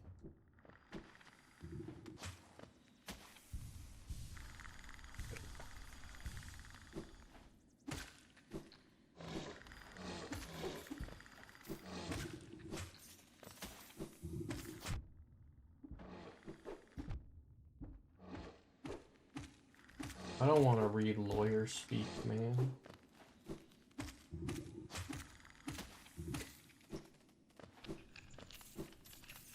Plot, my favorite character. So it turns out the fastest way to find this quote was to actually search up my Reddit username and then James Madison, because I've just used this quote in so many fucking like arguments on Reddit. Oh, I'm sorry. And I very quickly found it.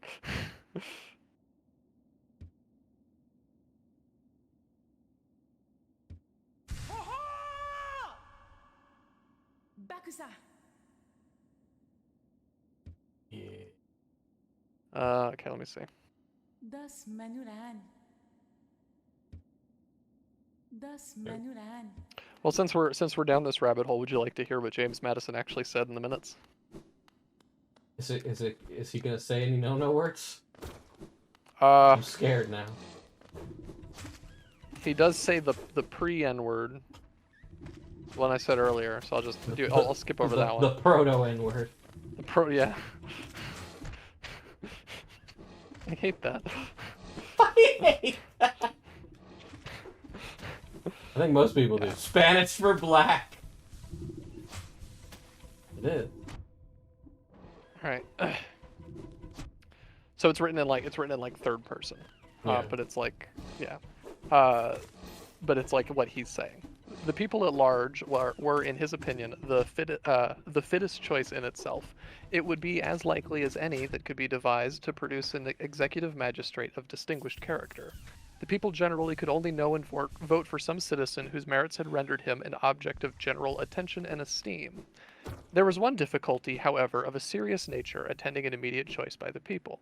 the right of suffrage was much more diffusive in the northern states than the southern states, and the latter could have no influence in the election on the score of the proto-N-word Proto-N-words. word. Yeah. The substitution of electors obviated this difficulty. That was the word I was looking for, obviated. The substitution of electors obviated this difficulty and seemed on the whole to be liable to the fewest objections. So literally, it's right there, plain text. He's Yeah, like, yeah. hey, a general population election is the best way to do it.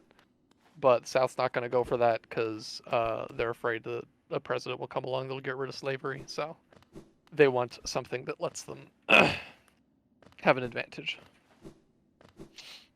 Oh, you go. well. Fucking, it's been politics the whole time. There really is like this weird like idea that the founding fathers were like sitting there like looking into a crystal ball to divine like the or fucking like scouring the pages of the fucking Bible to like divine the ultimate form of governance for mankind. There was a lot of drinking at the Constitutional Convention. I learned that in college. Like they kept like records of they kept a tab of like how much booze they were drinking. We. There was like a bill. It was a lot. You know what? That does make me a little bit proud to be an American. I mean, dude, Samuel Adams was there. Like, come on. Yeah, next to you, and I'm glad to say today. They were like yelling at each other. I mean, you know, at the end of the day, they were just people. They were just dudes. Spanish for black. We cannot let Spanish citizenry.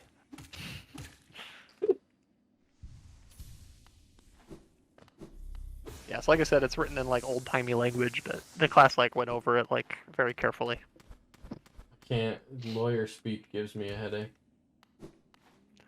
It's weird. I've like gained a like familiarity with it despite not needing to. Oh, dude, I fucking can't. My not a lawyer. my brain boils over. It's code for people. It's code for society. I don't trust them lawyers. I didn't mean that, lawyers. If I'm ever arrested, I want one of you. Don't ever talk to the police, kids. Especially if you're innocent. That's true. Man, I watched that whole like hour-long fucking like it's like what, like a Harvard like lecture or whatever on why you shouldn't talk to the cops. It's posted on YouTube all the time. Mm-hmm. And like if you haven't watched that whole thing, he makes like 5 really great points, and the first 4 are already like rock solid, like fantastic. But then his last point like is so insanely like powerful, it blows all the other ones out of the water.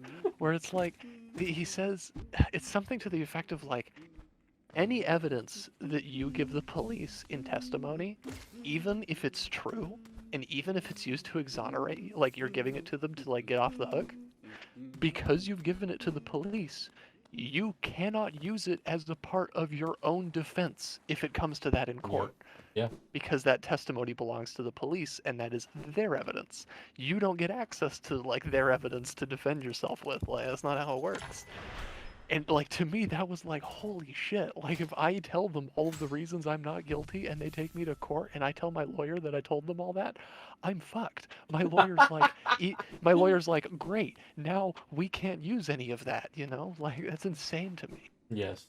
I'm not like, listen, I don't, hey, even though we've been talking about politics here, I don't get too political on here or anything.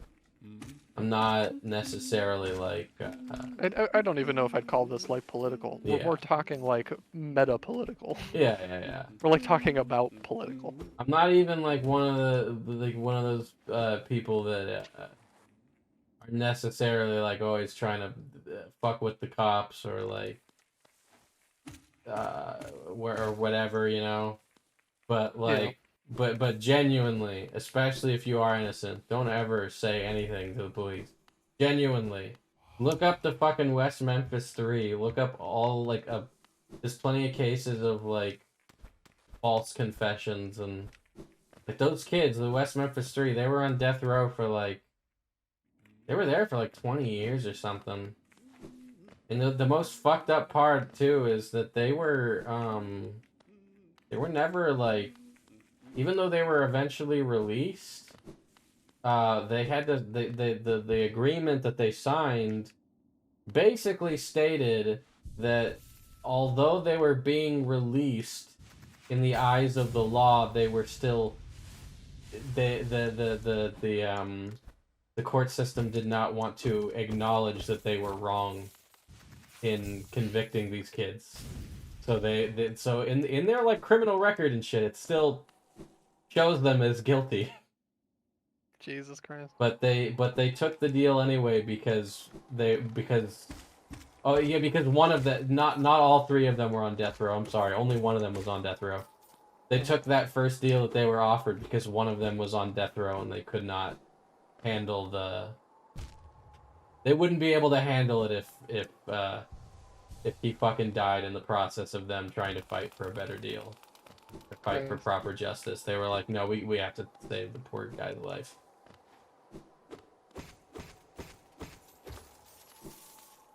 Yeah, don't talk to the police. There you go. That's a nice. Here's a nice non-political segue for us. Yeah. What are your thoughts on the death penalty? I don't. I'm kidding. We don't have to talk about the death penalty, but I just thought it was funny to like. I was like, oh, there's a fun topic, and I'm like, wait, that's like way more political than what we've been talking about. I used to be in favor of the death penalty. I'm not anymore. I'm not. It's one of those things. It's one of those like positions I've flipped on. I know that's a very touchy subject for a lot of people that they're like, what about like pedophiles and like serial killers? But I'm still just like, no. I would say life in prison, man, or something like that. This is enough for me. I do not remember these enemies being in the game at all. But yeah, no, I don't agree with the death penalty.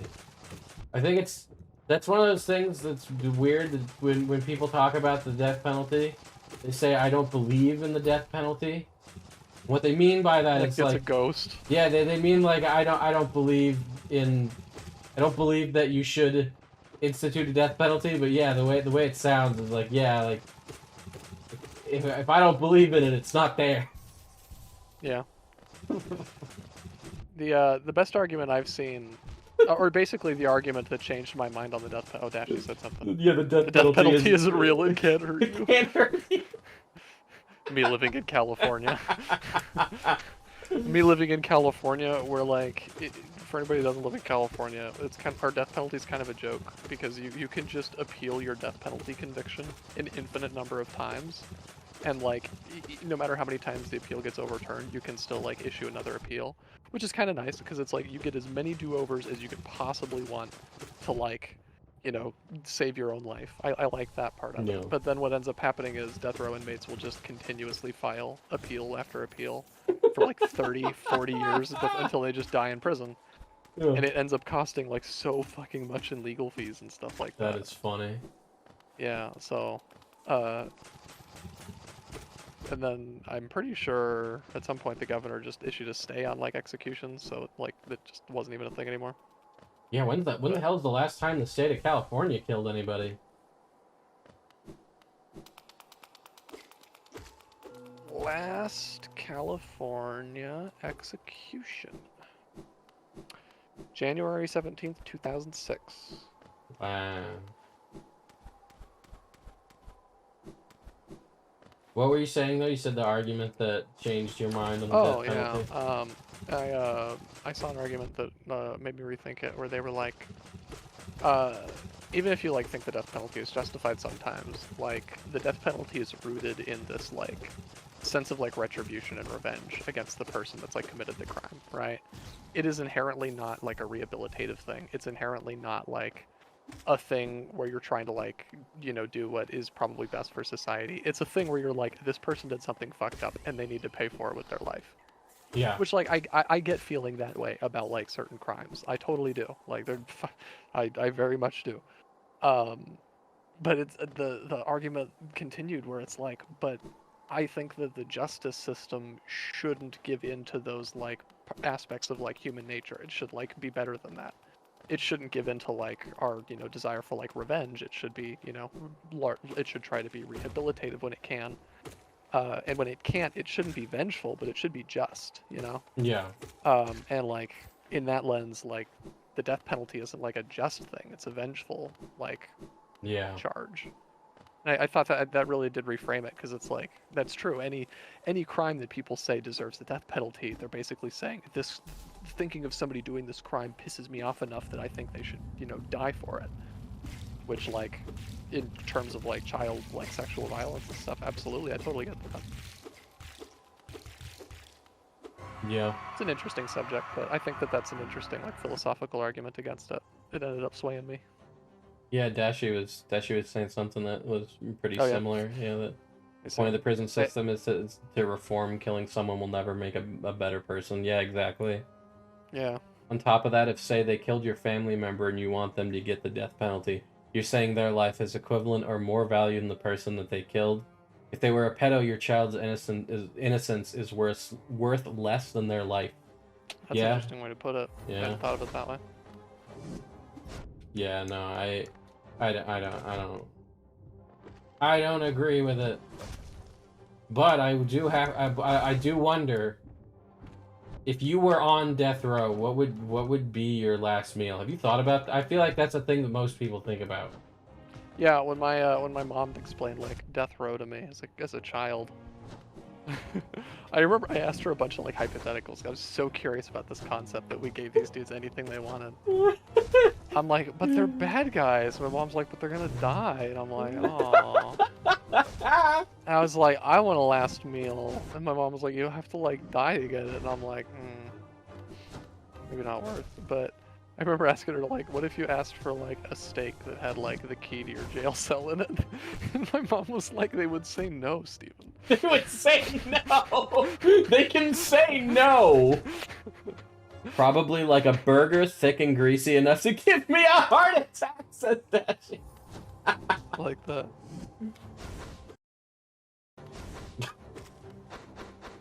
I don't know what I would probably... Let me think. I saw one guy, I like read a list of, like, really interesting, like, last meal requests. One dude asked for, like a really nice meal, like a tub of ice cream, and, like, the fucking extended Lord of the Rings trilogy. Did they give it for, to like, him? yeah. And, like, they gave it to him in, like, a fucking DVD player. And, like, they let him watch, like, he got That's to, like, watch awesome. Lord of the Rings his, like, last night. I thought That's that was fucking dope. awesome! So probably that's how I'd want to go out. Lord of the Rings trilogy. That's dope. Yeah, there's they have documentation, like, that's public record, is what's it called, the people's last meal requests. There's a website, there's like a government website that you can read them all, and, like, whether or not they've been accepted or declined. That needs to be a new Twitter bot. There's a Twitter bot that, like, shows it just, like, shows random custom license plates that people asked for in the state of California. There should be a Twitter bot that just shows, like, random last meal requests. Here's the question. Alright, so I once was eating a bratwurst as a kid and choked really hard on it and almost died. I had to get Heimlicked. I literally, like, I, like, projectile launched like a fucking howitzer. I launched, like, a quarter of a, like, fucking bratwurst. It landed George in Bush my almost shirt. died like that. It was scary, dude. I was, like, freaking out and I couldn't breathe. Yeah. Anyway, bratwursts are really, like, really perfectly esophageal size. Anyways. So maybe I'd order, like, a bunch of, like, just thick fucking bratwursts and try to choke on them. Now here's the question, though. If you're choking on your last meal, are the guards, like, obligated to save you? Yes. I mean, Alright, here's a follow-up. in the legal Why? sense, yes. I mean, I understand why, but it is kind of funny to think about. But, yeah, but who knows if they actually would, honestly. We need to save this guy. He's not. He's supposed to die hours from now. There was a House episode about that. I remember that. where he gets the death row guy as a patient. He treats death row guy. Swear to God, I feel like the death row guy was like a... He was like a guest star. He was like a famous actor or something. I can't remember.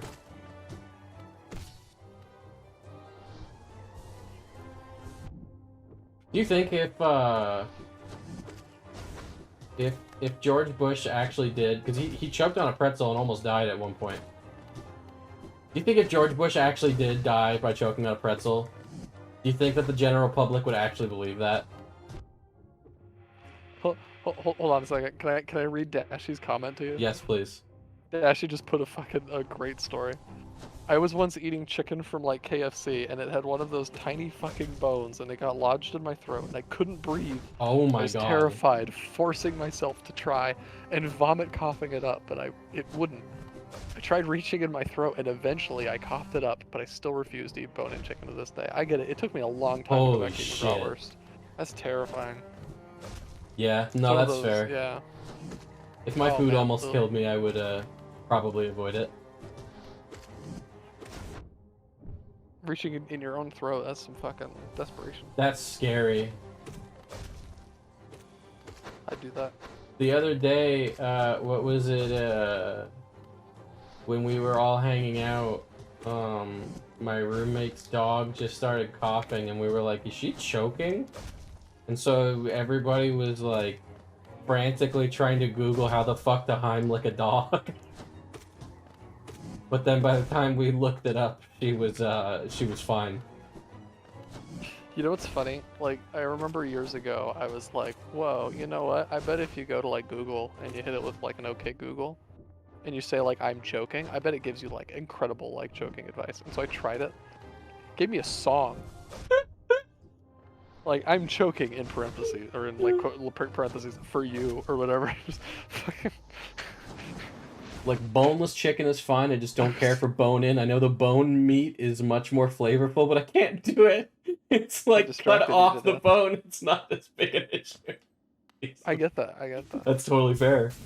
Similarly, I once ate a fuck ton of marshmallows, and then my appendix went bad, unrelated, but as a result of my appendix going bad, I then unate all of those marshmallows. Oh no. Yeah, it was rough, and it was really rough. I couldn't eat marshmallows like for the rest of my childhood. Oh yeah, no, that happened where there was the first time that I ever tried Thank you, Dashy. I like the term unate. I felt proud of that when I thought of it like mid sentence. What was it? The first time I ever tried Thai tea, I just so happened to get food poisoning, like an hour after I tried my. It wasn't the Thai tea that gave me food poisoning, by the way. But at least I don't think so. That seems unlikely. No, it's normally like a post 4-hour window. Yeah, exactly. I should know. My fiance is learning all this stuff. Oh. What was it? Yeah. So I fucking after because that happened the first time after I water I drank. because that happened right after the first time I ever tried it for like years. I did not want to go anywhere near Thai tea. It tasted delicious, but I was just like, that reminds me of when I just puked my guts out. I get it.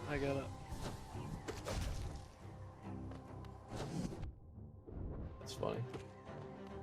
Oh, fuck. My dad, when I wasn't able to eat marshmallows anymore, I was really sad. My dad told me that when he was a kid, similar thing, he ate like a pound of Reese's peanut butter cups and then got the flu. Oh, Like threw up all of the Reese's peanut butter cups. That like, one's like sad. That night. one hurts. I love Reese's peanut butter cup. Yeah, he did too. He was like, it was like my grandma's like birthday present to me. It was like she got me like a pound of Reese's peanut butter cups. I ate them all like the night after my birthday, or the day after my birthday, and then got like the flu and threw it all up. And I couldn't eat Reese's peanut butter cups until I was adult. I had the same thing happen to me with Pizza Hut for a little bit. I had Pizza Hut yesterday. I'm good now, but there was a year. This was before COVID, obviously, but there was a year where the flu was like really, really bad, and Yeah. and coincidentally, because like when 2014, I think. yeah, when the flu shot goes around, they just like It's a slut. based on based on like trend data, they like make the safest bet on which strain of the flu they think is going to be going around, and then that's how they base the yearly flu vaccine off of it. Yeah. And that You see year how the Aussies do. that year they got it wrong. Yeah. So like even though I had gotten my flu shot, I got very, very, very sick that year. And it was one of those things where I had Pizza Hut that night, and then I just started fucking. So I had pizza slut yesterday. It's one of those things that no, it was awful. I thought it was food poisoning at first, but no, I was very ill. I absolutely should have gone to the hospital. But I did not. I was very stubborn.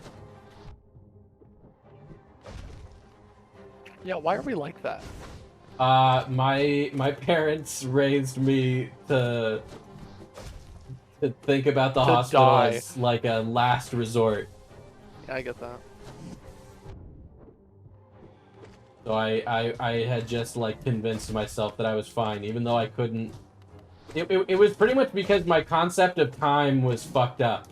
Like, I didn't understand how much. I wasn't logically thinking about how much time had passed with me not being able to keep down any solid food or drink any water. Like, I understood that it was a problem that I couldn't eat any food or drink any water. But I just did not. I didn't realize that it was like. You A were whole- like dying. Like a whole day had gone by. Yeah. Like I just wasn't thinking about that. I was like, no, it's fine. Because I I would just remember, like wake up. I laid down and then I woke up to Alyssa, telling me like, hey, breakfast is ready, and I said, I can't eat. I still can't eat. And she said, okay, do you want me to get you some water? And I said, yeah. And then I would drink some water and immediately vomit it up the second that I drank it, and I'd be like, okay, I guess I still can't drink water. And then I just went right back to bed, and I woke up, and she was like, hey, lunch is ready. Like, it just felt like 2 seconds had passed. And she was like, yeah, it's been like 6 hours, lunch is ready. And then I would say, yeah, I still can't eat. Still couldn't drink water. And then she was like, hey, dinner's ready. Damn. And then, hey, breakfast was ready again, and I was like, no, I'm fine. And every single time I woke up, she was like, we should probably get you to the hospital. And I was like, no, I'm fine. Dying. Yeah, no, I really should have gone to the hospital. I was fine in the end. It was fine. No, please don't make that the lesson you take away from that. Please make the first half of that sentence the lesson you take away from that, which I should have gone to the hospital. I really should have. But I was fine at the end. I really should have gone to the hospital. I would have been much more fine if I had gone to the hospital. Just gotten some fucking like fluids in you, yeah. You would have been like, you would have gotten it over it probably like in a few hours instead of Yeah. 2 days. Yeah. I remember the first time I got like really sick with like as like an adult brain human. It was like senior year of high school. I was like sitting in I had to take like U.S. like civics senior year, and that class was a joke. It was taught by like the basketball coach. I'm sorry. He was like that's a fine That's so like a great. fine teacher, but Yeah. like you know how those classes are. Yeah, no, I Like do. he was there to like make jokes, and he told us stories from I would learn later. He told us stories from the show The Wire as if they had happened to him. That's awesome. What the fuck? It was really funny, and like he just assumed none of these kids have seen The Wire, and we hadn't, so it worked. Holy shit. And then I like eventually saw The Wire, and I'm like, wait a minute, this was that This was coach's based on story. his life. Wait a minute. Also, yes, actually, I should get Shape of Un, but in the end, I didn't need it. Shape of Moon. What was I gonna say? At my school, we had a teacher that was, oh fucking yes, finally we have the Monarch wings. at my school we had there was like one of the gym teachers was like, it's just really weirdly obsessed with the idea that it was so weird. It was almost like I know that sometimes these words lose their meaning to people using them too much, but it really felt like kind of like incel-y, where he was constantly talking about how, like, you know, like in a nature setting, like the male animals are always the more beautiful and dominant and better. He was like, it's not the female peacocks that you think of when you think of a peacock. It's a male peacock. It was really weird. Bro, the examples of like the males being prettier than the females starts and ends at birds. Like, I think the other example he always gave was like some kind of fox or something. I can't remember. it's funny too, because like birds are really fun, like to look at from like a evolutionary biology standpoint. Because basically what they've done is, it's like, because they have the ability to fly, and they can fly without like a lot of runway, you know, they can take off from like branches and stuff like that. They basically don't have to worry about like predators that aren't also birds, or like having to like worry about getting food too much. So it's like, when you have like food pretty secure, and like safe from predators pretty secure, what else is there to do but become really fucking fabulous and compete with each other sexually? So male birds, like, it's like, all right, we got all the food we could eat, we got all the fucking trees we could fucking, like, let's learn how to dance, I guess. God, I love Birds in Paradise. Yeah, birds are great. Also, happens all thank you, over the Dashi, place, for the though. guide. I forget if is Fluke Marm necessary, but if she, we'll beat her. But fuck. Dusk, I just sneezed. You didn't say bless you. Oh. Okay. Dusk, I just pointed out passive aggressively, and you still haven't said Bless you! Thanks. I love the stupid worm plush. Luke Ness is a charm is broken in every patch except one. And that patch was quite a while ago. Oh, I didn't finish the story of the first time I got sick as an Oh, I'm adult. sorry. Yeah. Yeah, no, it's okay. I stopped telling it. Like, I was sitting in American. I know. I got like caught up in something you were saying. I was sitting in American Civics, and we were like taking a quiz. I remember like filling out the Scantron, and like I literally just couldn't read. I was like trying to read the quiz, and the word, like, I could like read the words. I was like, okay, I finished the sentence, and I'm like, what do they mean? I literally like couldn't think. It was Oh bizarre. my god, that's scary.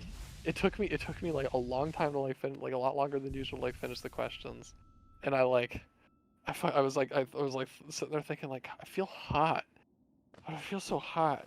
I had a fever is what was happening. My brain was boiling. I like got up to turn in the Scantron, and I'm literally like stumbling to the front of the class over like kids' backpacks and stuff, like barely able to pick up my feet. I hand the Jesus teacher Christ. the Scantron, and he's like looking at me all concerned, and I'm like, I think I need to go to the nurse. He nodded. He's like, yeah, you should. Anyways, I got there. I had like a fever, like 102.5 or something like that. That was a lot. And that was the point where I also got lost on the way to the nurse. A very simple school layout. I got lost. It was literally like, leave the classroom, leave the building, like walk to the visible nurse's office.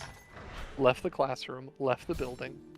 I turned the wrong direction, and like walked to the football field. Jesus Christ. I was like, why am I out here? Where the fuck am I? I feel terrible.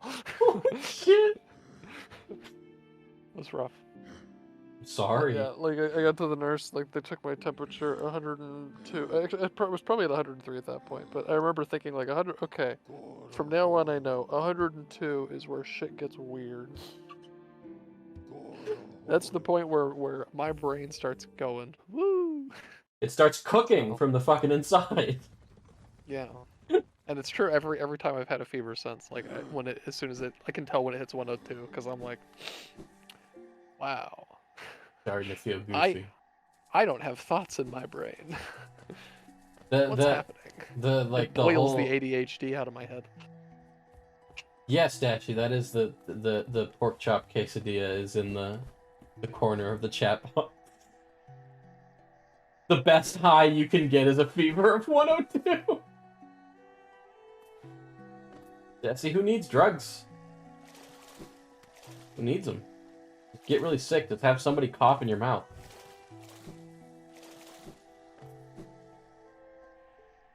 With my immune system, it wouldn't do anything. In fact, I invite you to cough in my mouth. Okay. Oh.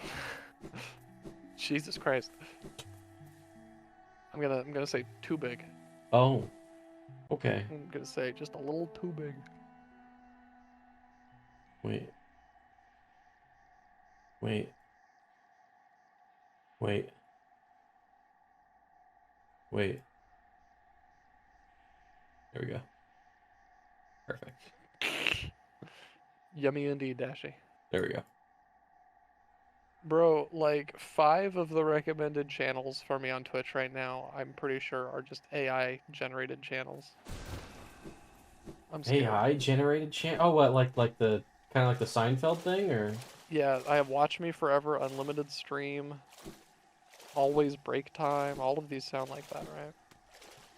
That's scary. I'm checking out Watch Me Forever. Yep. This one's the Seinfeld one. They're coming for you. Or they're me rather. They're coming for my job. It's a scary thought. I don't like it. I don't mean to like immediately boo-hoo this new technology or whatever. I will. But it's scary. It is. But it gave us the AI Seinfeld. I'll be coming for you. Bro, Watch Me Forever is like The Simpsons. What? Oh, it's just like an AI, like, continuous, like, AI generation of, like, the steamed hams scene.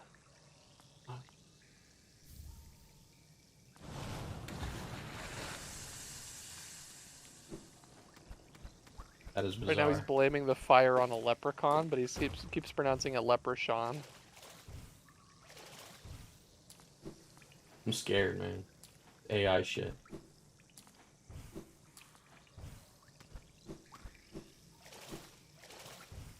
I think that the moment that I definitely Hold on, real quick. Can I just share what the fucking AI said? what? So like the fucking AI Principal Skinner and Chalmers walk outside, and the fucking principal like Skinner's house is like covered in, like little like fucking terrible like Unity fires, and like Chalmers turns around and goes, "Skinner, it looks like your house is on fire." And Skinner just turns to him and says, "What are these lies you are speaking, sir?" That's what I'm telling you. The moment that I knew I was afraid was when those AI generated green texts were like the hardest I ever laughed at something in my life. That's funny as fuck.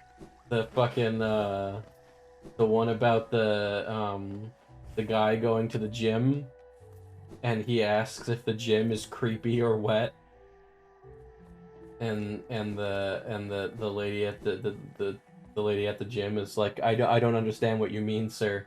And he's like, every time I go to a gym, it's either creepy or wet. And she says, I assure you, this is a very good gym, sir. And then it says he goes into the locker room and he declares that the gym is wet. Like that one, I don't know why that killed me.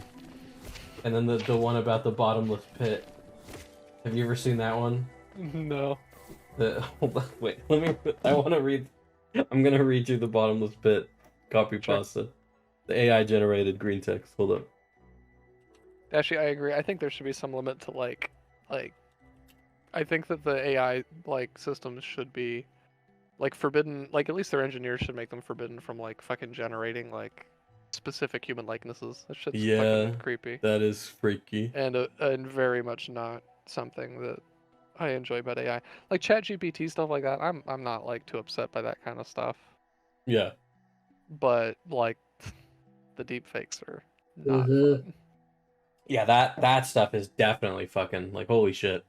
And like I have friends that are like, I mean, you know, the fucking who doesn't like laughing at Joe Biden and Donald Trump playing Mario Kart, or them playing like Fortnite, you know, like Yeah. that shit's funny.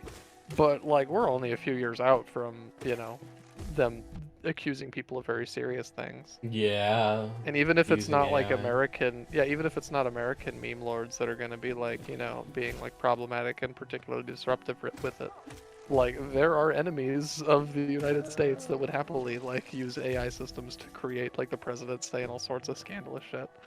Yeah. What was it?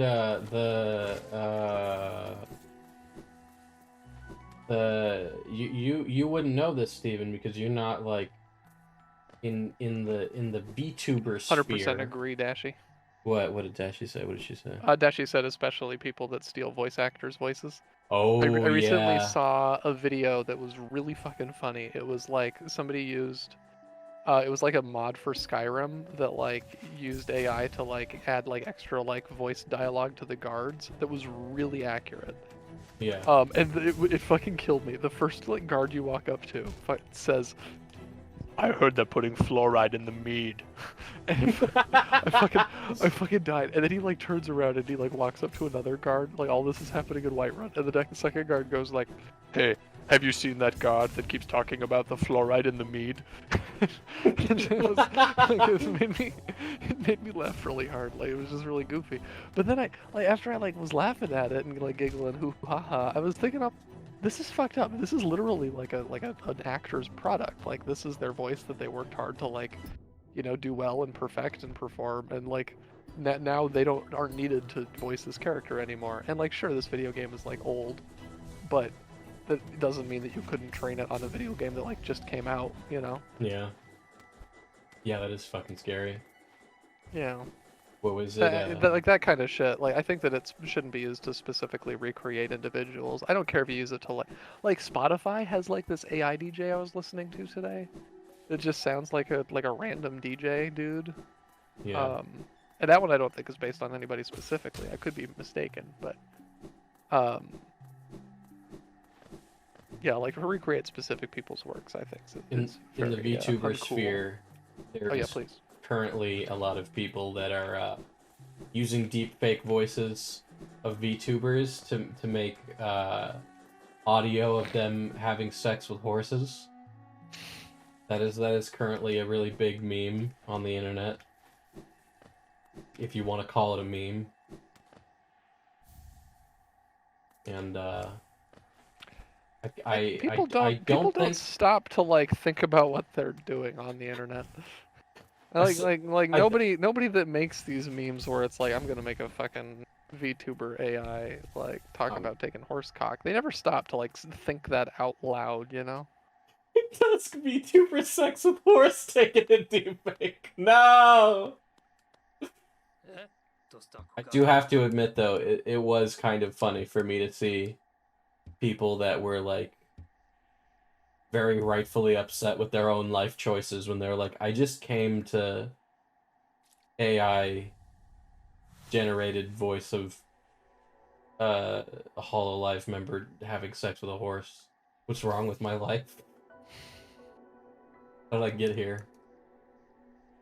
It's like, well, yeah. Oh right, I'm gonna read the bottomless pit yes. green text. I found it. All right. You're my bottomless pit. Sorry, keep going. Be me, bottomless pit supervisor, in charge of making sure the bottomless pit is, in fact, bottomless. Oh god, I love this already. Occasionally have to go down there and check if the bottomless pit is still bottomless. One day I go down there and the bottomless pit is no longer bottomless. The bottom of the bottomless pit is now just a regular pit. Distress.jpg. Ask my boss what to do. He says, just make it bottomless again. I say how. He says, I don't know, you're the supervisor. Kick the bottom Rage.jpg. out. Rage.jpg. Quit my job. Become a regular pit supervisor. First day on the job, go to the new hole. It's bottomless.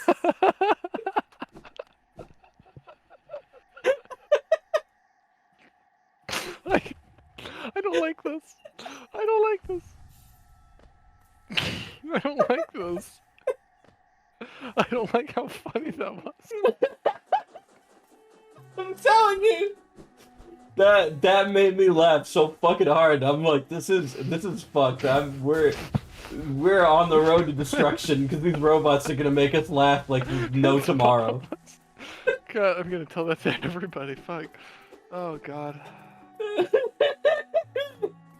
How would you verify it's actually bottom? I don't know. I don't know. It's for the supervisor to find out. Yeah, he's the supervisor. He should know. Just take the bottom out. .jpg. Make it bottomless again. Oh, Have you fuck. played? Have you played the Stanley Parable like new thing? No, but I gave it to Cleo for her birthday, and I watched her play a lot of it. Oh, did you see the bottomless pit in that? I did. That one's Actually great did. too, because that one is a bottomless pit with a bottom, and it's just like, oh, Stanley, please pretend that this pit actually doesn't have a bottom. Just pretend you've been falling this whole time, or something like that. It's so funny. I love she just kept going back into the hole. And he Bro, was that like, game was is so upset. fucking incredible. And then the fact that it's what it is, you know, no spoilers, but the fact that it is what it is. pretty good. I didn't see the whole game, but I saw her play a lot of it, and it was You got to the making me bucket, laugh right? a lot. Yes. Yeah, to bucket mode. Yeah, okay. Yes. Good. When you get to bucket mode, that's when Yes. the shit really gets. Yeah, I saw bucket mode. But Stanley, you have a bucket.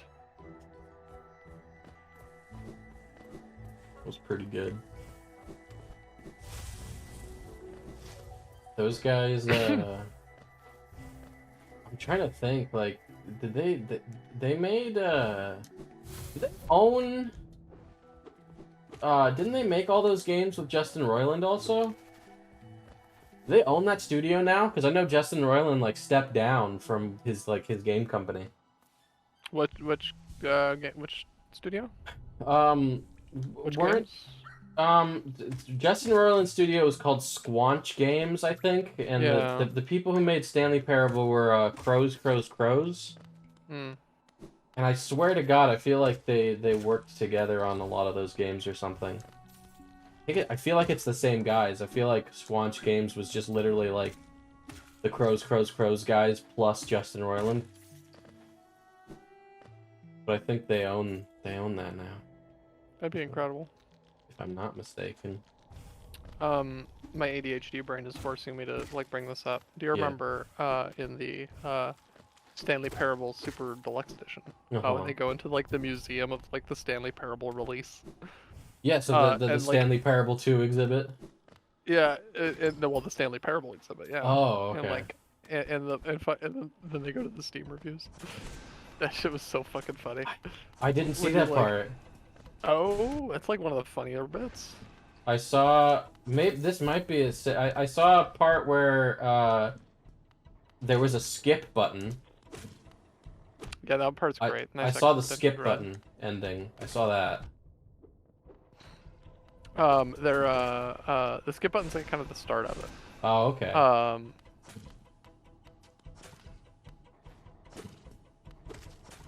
But yeah, I fucking love the Stanley Parable Super Deluxe. HER. Yeah, that's I kind of want to play it myself now because I didn't see that much of the game. It's worth it. But yeah, no, it seemed like a hoot and a holler. Fuck. There's a point where you're going through like a museum of like here's like the history of like the Stanley Parable, and it's like here's the awards we won, and it's like there's like a BAFTA award, and if you like pick it up, it has like the name of like a different game, like I don't even remember what it's like, BioShock or something. It's like scratched out and it says like the Stanley Parable. It's That's really funny. funny. Oh, there you go. Yeah, they made accounting. Nice. They made that VR game. Oh yeah. Okay, was that the only one that they worked? Okay, I thought that they also worked with him on what the fuck was that new one that came out? I don't remember what it's called. They do not appear to have obtained Swanch Games, but Justin Roiland did step down. Yeah, he stepped down, so I guess whoever the hell else was in charge of that owns it now.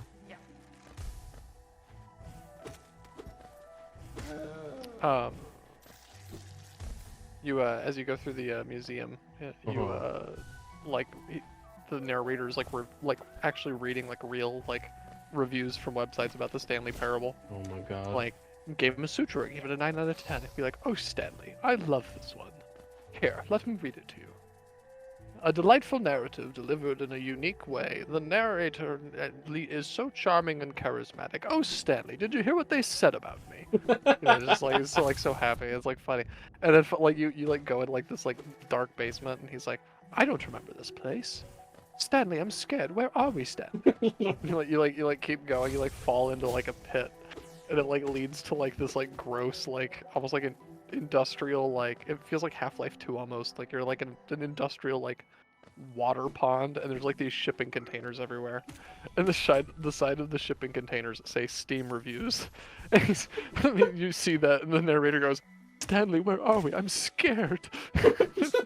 And you like walk into a shed, and like this giant like fucking like 0.3 hours played like wall of text red Steam review pops up, and it's just like talking about like this game's stupid, it's not even funny, there's nothing to do, the narrator's dumb, you know, like all this stuff, and he's just like so heartbroken about it. Oh. That I think that's actually before the skip button. Okay. Because he reads reviews that are like, it could, I wish it had a skip button. Yeah. And he's like, Stanley, I worked so hard on the writing all of this dialogue, and they want to skip it, so then he gives you the skip button. Yeah, that's what I came home like right as she was doing pressing the skip button over and over. Well, I basically just told it to you all in a Well, there you go. in a fit of rage. So Now I have played it. I once at a dinner got to eavesdrop in horror as like a table near us that had like I think 3 or 4 girls that were like friends, it seemed, like eating dinner together. One of the girls, for like the entire 90-minute dinner, like all she did was recount, like scene for scene, the events of like the film Die Hard. What the fuck? Breathlessly. Did the other people on the table seem to be enjoying it? No, but they were quiet. Oh, no. No. That's like real cringe. I can't handle that. That's too relatable. Giving me like childhood trauma. We've all breathlessly told people something only for them to hit us with a face that says, who gives a fuck? Exactly. God damn. I ran into the room excitedly to inform my parents that in Star Wars Battlefront 2 for the PlayStation 2, if you picked the desert planet Mos Eisley, you could do the unique villains versus heroes mode where it was only Jedi versus Sith, and it was the fucking coolest thing. And when I discovered it, I was like, this is the best video game discovery ever. I like run into the living room all excited to tell them, and they just hit me with like a look of like, kid, we don't care. Oh. Yeah, it crushed me. Oh. They were probably tired from work or some other defense, but still. Oh. That hurts. It did. It was rough. That hurts. Do you think that like teaches a kid something important, or do you think that parents should just always fucking sound super stoked about everything? I think parents should be like excited for what their kids are interested in. I kind of think so too. At least like show like an interest, you know. You don't Yeah. have to be like super into it. You just got to be like, hey, what's this about, kind of thing.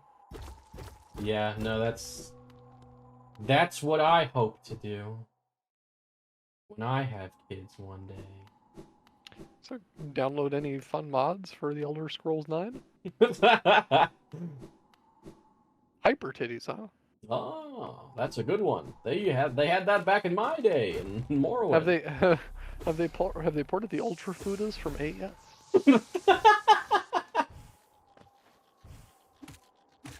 No, I feel like I'm gonna have kids that are like into sports or something. Something completely foreign to me, and that's fine. terrified. I'm scared of it. It's not for me. I'll give my kids up for adoption if they're No, that's horrible. They can be into both. Like I've known plenty of folks that are like gamers Yeah, that's and fair. sport like players. Like they go hand in hand. Fighting games, holy shit! Like tons That's of fighting fair. game players like do sports. Very competitive. I feel like, But yeah, no, I feel like that's gonna happen to me as just like a sense of karmic retribution or something.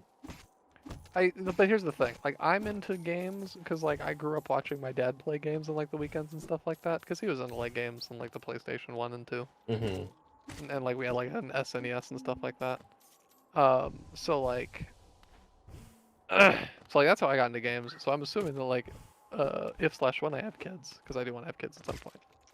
Like my kids will be like, you know, watching me like play games and stuff like that, and be like, I want to be like him.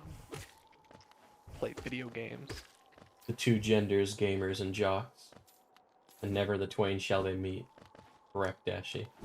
That's the thing. That's the thing, though. You got to be a console gamer to get your kids into it.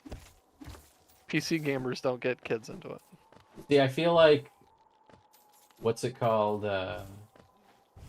They probably will be into both. I don't know. I feel like it'll be like a. I hope I'll deal with it better than my parents, but I definitely do feel like it'll be a. It feels like it's only fair for my kids to be into something that is just completely foreign to me, so that life can be like, see what your parents had to deal with. That's true. I can imagine like a kid running in the room being like, "Mom, mom," or "Dad, dad," and like just spouting off on like Sports a statistics. fucking like 8 sentence long like piece of like TikTok like social media drama. Oh God. Oh Like God. like Charlie D'Amelio has It's gonna like be. has dissed I don't know what that Jake means. Paul. I don't know And who that You know, is. just like all this, and you're just like, what? Yeah, what? Who? PC gamers. Did you, Just was there a Kardashian in there? I know what the Cardassians are. They were in Star Trek Deep Space Nine. I don't know what a Kardashian is. I recently drove my friend from Atlanta to LAX, Uh-huh. and when we got to LAX, he was like, "Do you think I'm gonna see a Kardashian in there?" I didn't have the heart. I didn't have the heart to tell him Kardashians don't fly on Delta. Poor bastard. Holy shit.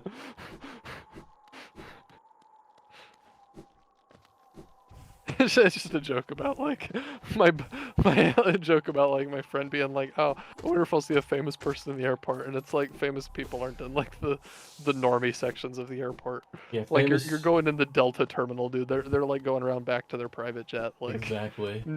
specifically because they don't want to have to deal with like seeing people like us Yeah. asking for autographs and shit like that. I did see Kanye once. That's real. Yay! I saw him at Universal Kanye Studios. Was he looking his Kanye best? Yeah, Wearing his Kanye vest? he sure was. What was it? Yeah, no, it'll only be right that that's exactly what's gonna happen. But I sure hope. I think I'll deal with it better. My parents weren't bad or anything. You know, they weren't like shitty parents or anything, but they were definitely like this fucking. Yes, it was before Kanye went off the rails about all the fucking anti-Semitic shit. It was years ago. But yeah, no, my parents were like, this anime and video game shit is definitely gonna be a phase, or at least I hope it is. They were like, listen, son, You can't be into all this lame gay shit. You have to be into cool sports. That's why the kids are bullying you. That's basically like the talk that my parents gave me. Which I'm sure in their minds they thought was helpful. Exactly. But, They weren't. It wasn't coming from isn't. a bad place. No, but But is it was very definitely not misinformed. good advice. Yeah. It's not. It is not ultimately helpful. I like in elementary school, there wasn't anybody in my grade that also like played video games. Everybody. I went to a very small like private elementary school, and like so there was only like a handful of like boys in my grade. But like I was the only one that played video games. All the others were into like baseball, football, No, it was soccer, it was the same for me. and I was not. I It was still was- trying to figure out how to manage control of my body. I'm pretty sure that God gave me elbows for knees, or vice versa. Like, well, one of them is like just got like One a of them's set too many. backwards. Yeah. Yeah, no, what was it? There was a. It was almost like, it was like tragic. It was like a fucking, almost like a fucking sitcom or something. Where, there was a transfer student that came to my elementary school. And he was also into anime. It was like the first time I ever met somebody, like, in real life, other than my brother, that was also into anime, because I would just get bullied for it, basically. And it was awesome for a little while, and we were buddies. But then eventually, like, he was also really good at sports. And so, like, all the cool kids basically, like, more or less gave him the ultimatum of, like, if you ditch this, like, nerd shit, then you can hang out with us and be cool. And so there was, like, a day where he like, put all of his, like, anime shit into, like, a little box, and he gave it to me. And he was like, yeah, so I'm done with this now, so that I can be a cool kid. And then the worst part was that he was basically like, hey, you know, I'm sure that if you do this too, like, if you stopped being into this stuff too, then they would probably like you, and maybe you'd get to be a cool kid too, and then we could still be friends. Which, like, to him, I'm sure makes sense, because to him, Yeah. that's like, he's like, that's the thing I changed that worked. You could do Yeah. it too. And it's like, no. See, they wanted to like you. It sucked. It sucked. I have no idea what that guy's up to, by the way. You know what's also crazy is that the reason he transferred, we found out later, was because he was, like, in witness protection. It's crazy. Yeah.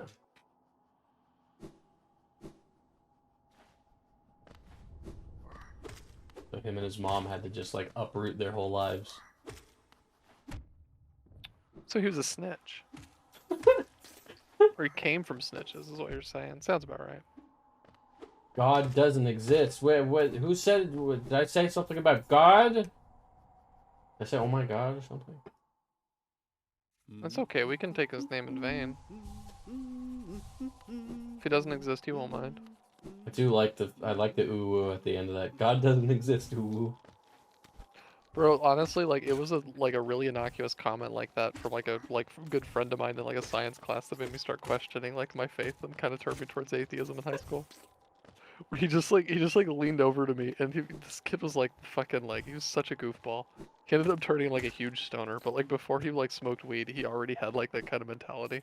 He just like leans over to me in class, and he just whispers to me, he's like, dude, imagine thinking God's real. Holy Just shit. like that.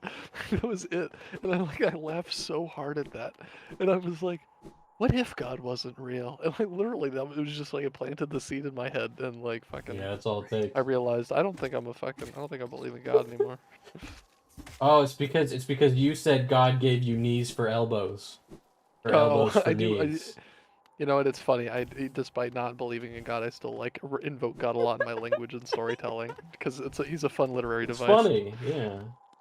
I know you know how God doesn't exist because you're trans, and an all good, all loving God wouldn't want you people to suffer. But the catch-all is that they say God works in mysterious ways. God is a cuck. That's true. He's watching all of his children God fuck. is a cuck. He had to watch another man raise his child. Holy shit, that's edgy. I remember once. Holy fuck. Okay, on the subject of like edgy sacrilegious comments. I once at my community college I was attending. I was in the cafeteria and I was just like riffing with some friends. Yeah. Mostly about God and Jesus and stuff like that. And I was just like kind of like just on this fucking like joke tirade of like, you know, Jesus talked about fucking, you know, the Last Supper. Hey, this bread and wine, this is symbolically my body and my blood. Yeah. What if it wasn't symbolic? Like, what if Jesus literally was walking around like made out of bread and like with fucking wine for blood? I'm like, doesn't this explain some of the miracles? Like, bread floats on water. The You know, gingerbread walk on man. water. Yeah, works for me.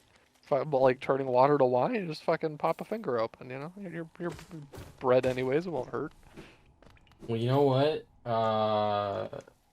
There's a like one last part to it. Yeah. Fucking the last part I had was that's also why he keeps trying to come back on like toast. I said that. It got a very good laugh from my friends. I swear to. But then like after I said it, one of my friends leans over and they're like, "Dude, the group sitting next to us is like the fucking like Christian prayer club for the school." Oh, jeez. And I was like, "Oh, like, you know, I'm okay with like edgy humor and stuff, but I don't like if I can help it, I won't be like, you know, intentionally offensive to like specific people if I can help it." Like I'll look around and make sure there's not any Christians nearby. look for anybody wearing a fucking crucifix. Also, I like that But- comic, Dashi.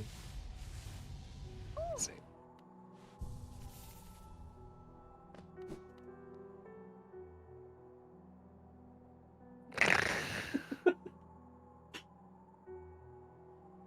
Matthew.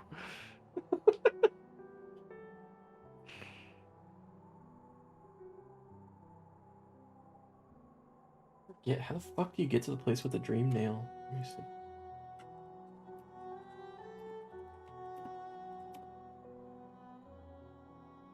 Do you ever have to pretend to believe in God? I have to pretend to believe in God a lot. What, because you like your family? Yeah. I have to, there was a year that I was at my aunt's house for Christmas. I think about that a lot, Dashy. Like, I think about that a lot. It's like What? if fucking, yeah, I think about that a lot. Like the fact that like the crucifix is a really fucked up symbol for like modern day Christians, if you think about it. Like, that killed your boy. Dashy said, "Bro, if your dad got hit by a fucking car, would you wear a necklace with the fucking Monopoly car on it everywhere?" Holy shit.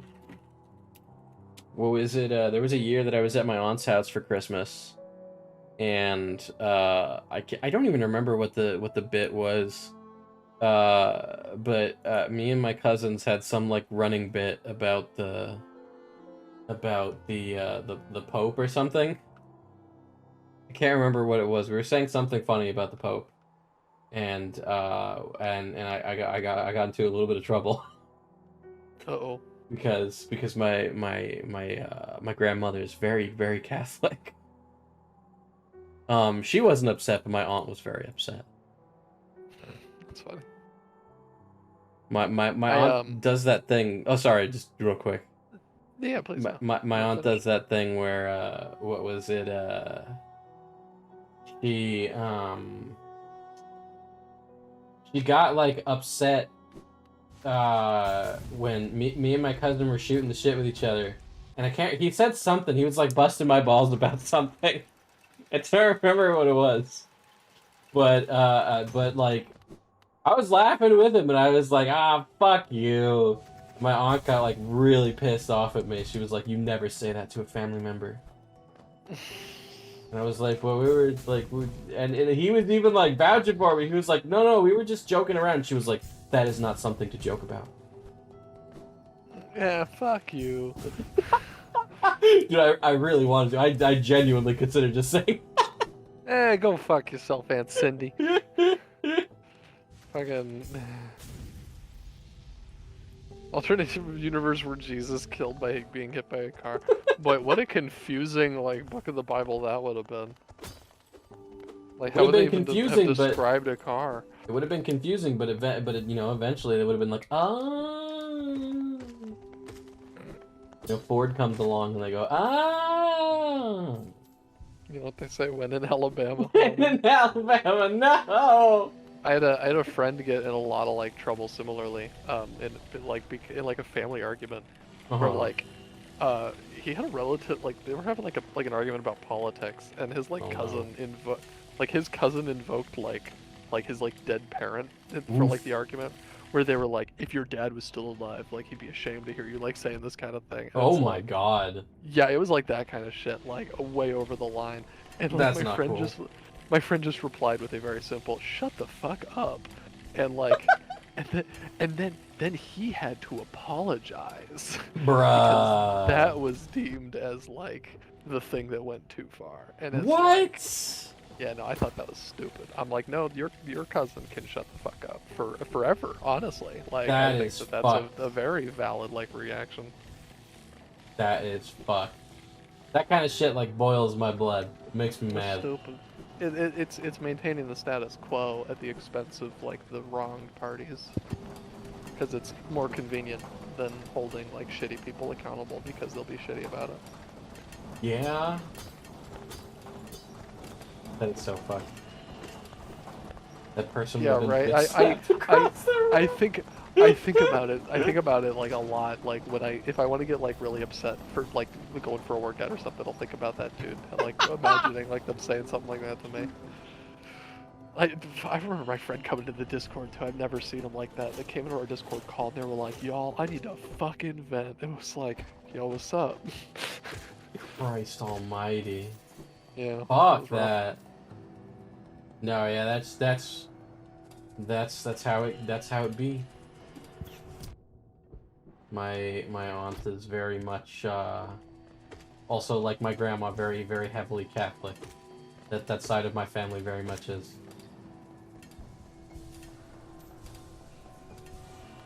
I once told my mom to shut up as a child, and she made me clean the toilet. Holy shit. I did it like in a joking way. Yeah, I was about like to say, was it like in anger or was it like? It was like my mom like made a thing, like made a joke about like me cleaning the toilet, where she was like, "Well," I forget what it was. I like asked what was for dinner or something like that, and she was like, "Well, we're having this, but you can clean the toilet." And like she like said it like that, you know, like my parents would say stuff like that, and just as like little jokes. And so I like just replied with like a, "Shut up," you know, like fuck it, I don't know, maybe I was watching like Totally Spies or something. I just replied with like shut up like that. And my mom very quickly was like, "No, you do not tell me to shut up. You're washing the fucking toilet now." What is up with that? Did you get that? I feel like for some reason, like adult figures booty. I watch these ads for. Thank you. I feel like adult figures in our generation were like they took "shut up" almost like as a curse word. Did you get that a lot? Yeah, my grandma once went on a rant about how like people telling her to shut up like violated her First Amendment. What the fuck? It was a very boomer-centric argument. What is up with that? Like I had teachers and shit when I was in elementary school. There were teachers that were like that would say that "shut up" was like just as bad as like saying "fuck." And that always confused the shit out of me. I was like, I don't know. I feel like one of those is a little bit worse. Particularly the fuck word. That was yeah, another that one. That was another thing too, by the way, that I've had a fucking filthy mouth. since I was a kid. Honestly. So, like, I've always cussed like a fucking sailor, and that got me in quite a lot of trouble. Like, my parents were constantly just like, why are you talking like this? It's funny. I swear a lot now. Like I can swear. I don't give a fuck. I'll swear with the best of them. You understand? We've Yes. talked. Yes. We've Sometimes I'm talked. worried that I swear too much. Fucking I remember like surprisingly to some as a kid I was very against swearing. Holy Like even all the way through even all the way through middle school, I did not like if like you swore, I didn't want to like really be your friend. Like I was just like I literally like I would not have liked you. I would have thought you were like trying way too hard to be cool. I'm like, you don't need to talk like that to be cool. You just have to be yourself. Like fucking you don't need to listen to me now. Fucking you don't need to anyways. I was very like condescending. Yeah. Downward dark. Downward It dark. was That's a a very yoga condescending position. view. Oh shit. But I remember the exact moment I became like okay with swearing, and I thought, you know, maybe swearing's okay. Maybe it's kind like of I was cool. like I was sitting next to my friend, who I'll call my friend, and he had like his fucking social studies book sitting there, and like the edge of this like the hardcover social studies book was like hanging off the edge of his desk. Uh-huh. And I was sitting to his left, so the lighter end of the cover was like hanging off. And I looked at him and I was like, hey, friend's name. And he like turns and he goes, yeah. And I just like with one movement like swing my arm up and like my fingers clipped like the edge of his book and like just like really dramatically like slammed his book shut in front of him. And he like just like did that and he just slow turned and looked at me in the face and went, "You bastard." It's just like the energy and like the calmness and the fucking comedy in that moment and delivery. I was like, that's hilarious. All right, swearing's funny now. Swearing's funny now. It was literally that's all it took. After that, I was like, Holy okay, swearing's cool. Before that, I would say like damn and stuff like that, but after Ooh. that, I was okay with more like wide range swearing. Before you were Shadow the Hedgehog, and now you are Duke Nukem. And then it took me a while to be like comfortable dropping F-bombs. Dude, I feel like I've cussed for as long as I can remember. Where did you learn it? You learn it from someone. My dad. I learned it from my dad. My dad cussed a lot. My dad was an auto shop mechanic his whole life. Like that is. Oh yeah, that'll literally do it reminds me of the fucking scene from A Christmas Story it. where Yeah. he says that his dad worked in swear words like an artist might work in oil or acrylics. God, that's great. Yeah. Yeah, no, it's pretty much the same. And my parents were constantly like, "Where are you learning all this?"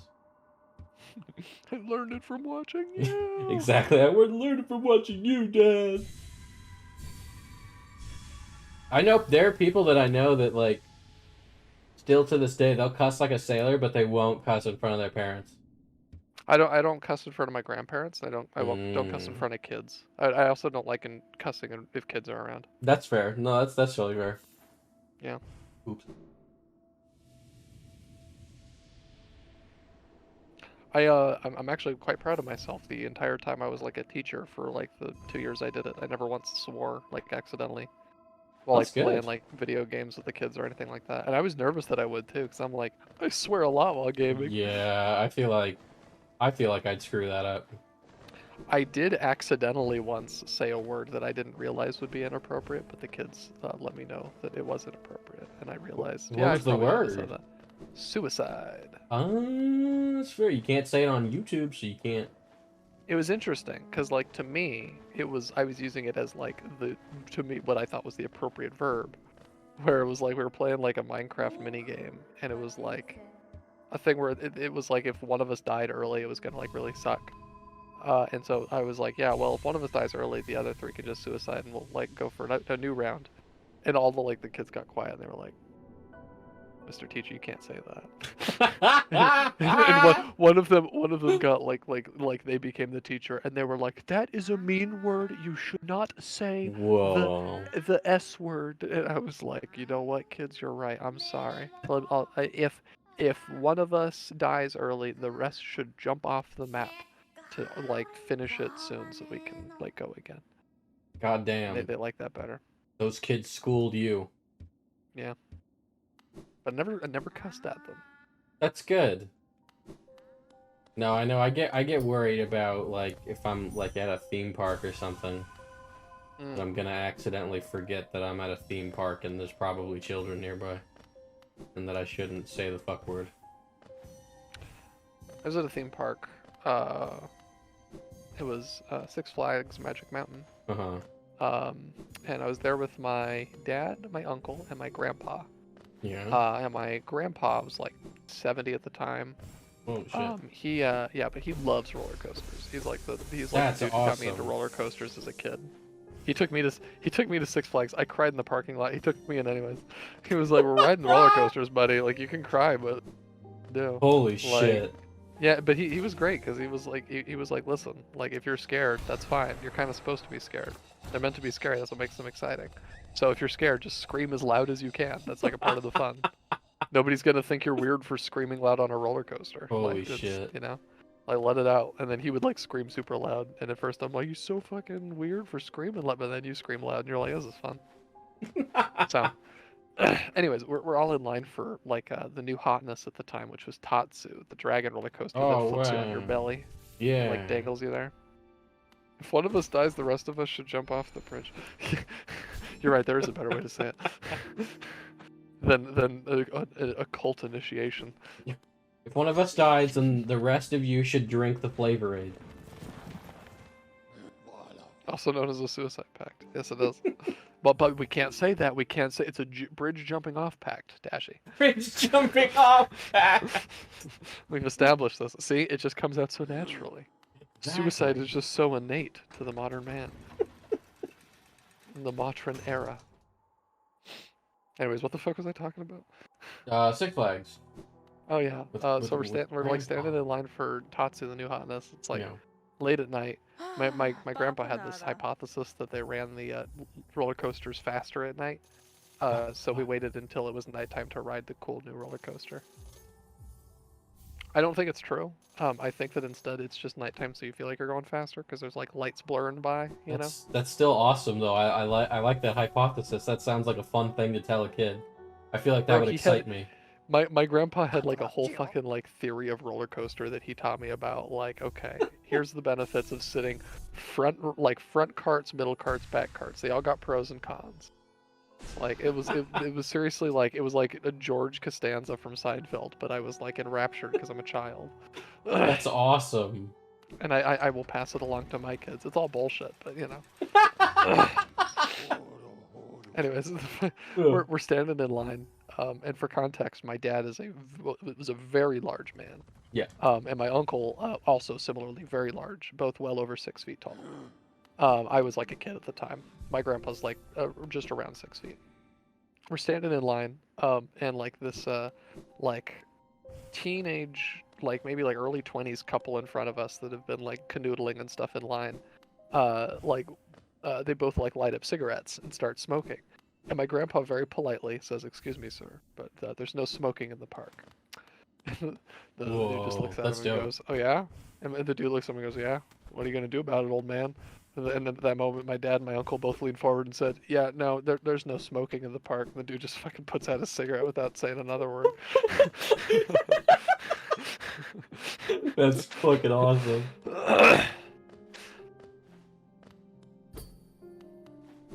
Holy shit, man. Yeah. I don't remember what like reminded me of that story or what like inspired me to tell it, but it was relevant to something we were talking about. Six Flags is definitely the fucking park that people would just start lighting up cigarettes and not give a shit. Bro, Six Flags was scary back then. Yeah, It was literally like there was a period where, no joke, Six Flags was seriously taken over by like street gangs. Yeah. And like you would just get robbed in the park, like Yeah. walking through like the weird like quiet sections between rides. Like they would just like wait and like fucking mug you. It was insane. I mean, it never happened to me, but you can read about it. Yeah, no, it still kind of is, but it's nowhere near as bad these days. Yeah, yeah. Six Flags has gotten better. Speaking of Southern Californian amusement parks, though, I swear to God, every time I've been to Knott's Berry Farm, there have been like 8 people that have cut in line for like every ride I've tried to go on. I don't know what it is about Knott's Berry Farm, but everybody just thinks that lines there are a suggestion. It's kind of fucking absurd. And it always upsets me that not a single person is willing to just be like, no, I'm not gonna let you cut in front of me. Get fucked. You stop here, buddy. You get to ride the ride still. You ride it here. Yeah, that's one thing that Disney definitely has over them. Yeah. Disney security like is always They're on it. They are always like. My high school grad night was at Disneyland, California Adventure specifically. Did anyone get sent And to Disney jail? I remember there was like a group of like fucking annoying dudes in front of us for Tower of Terror, or what was then Tower of Terror. Oh, it's gone now. Yeah, now it's Guardians Escape from Galactic's anus or something. Back when it was Tower of Terror, there was like some annoying dudes in front of us, and then like their even more annoying friends showed up, and they were like, "Bro, the line's so long," and they were like, "No, just cut," and they like fucking just opened the rope for them. The dudes hopped in line, and a worker saw it and kicked them all out, and like called security over when they refused to leave the line. God damn. That was satisfying. I was like, thank God. Because they were also like smoking cigarettes and stuff, like when we were like in the like deeper part of the outside part of the line. It was upsetting. Yeah, no, the grad nights were where that kind of shit would happen. I remember my school. There was every year there were a handful of kids that got sent to Disney jail, and I have no idea how they still let us do fucking Disneyland every year for grad night. The mouse is watching.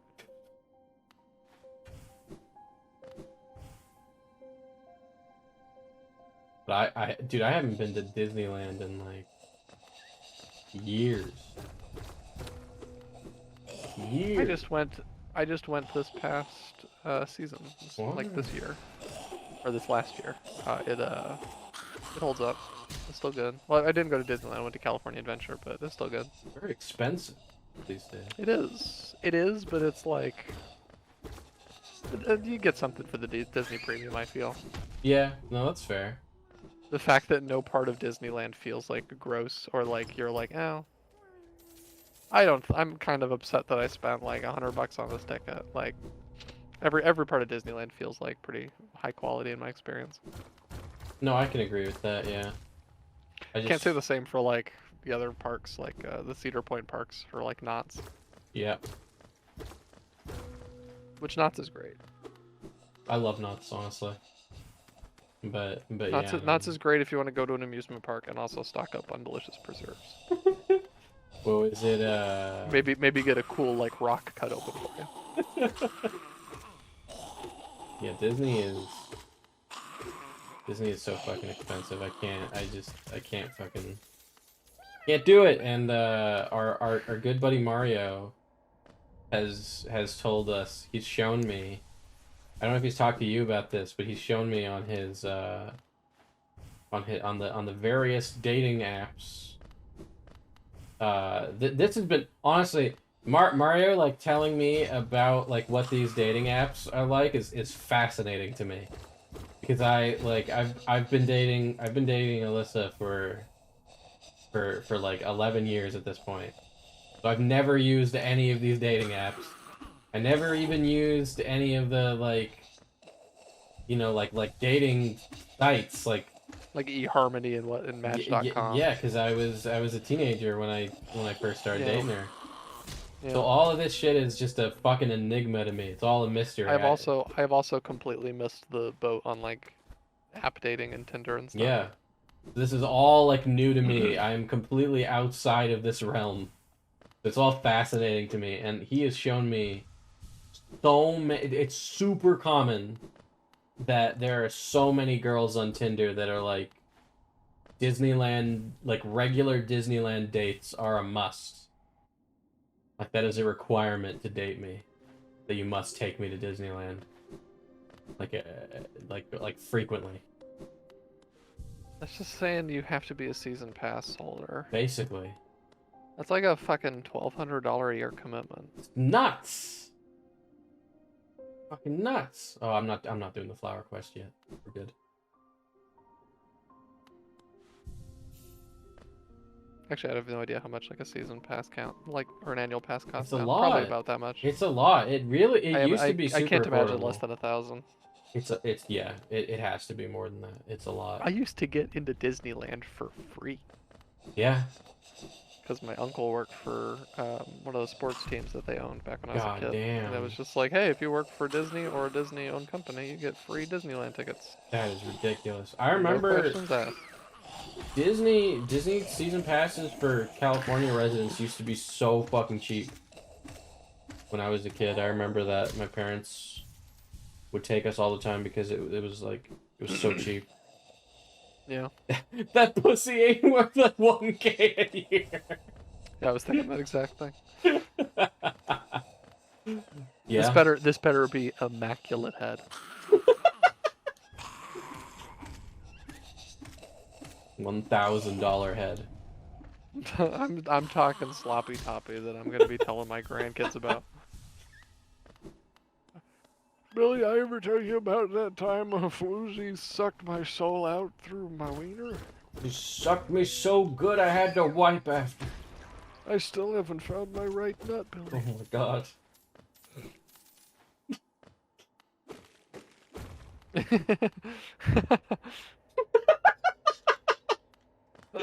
Better make me not so hard to turn into a girl for a week.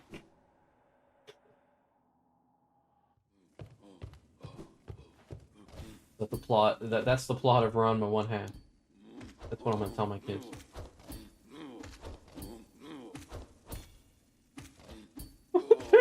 Is that how it happened to you, Dashi? Is that your origin story? Head's so good it gives you gender dysphoria? If only!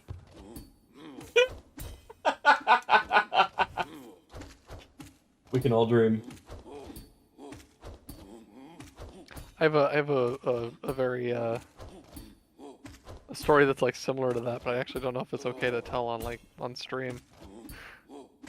What But aspect makes you think it's not okay? The long and short of it is, I had a friend who,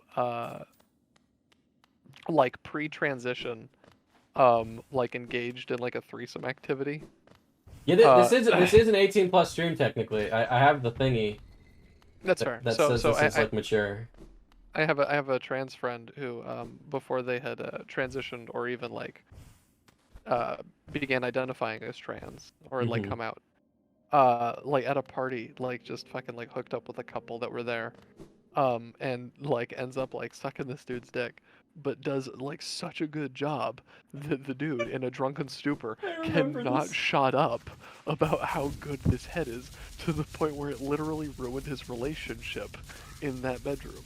Where like the girl like broke up with him on the spot because he was just like, babe, You could learn a this thing is or the two. best head. Yeah, literally that. You can learn a Holy thing or shit! two. Yeah, I remember the story.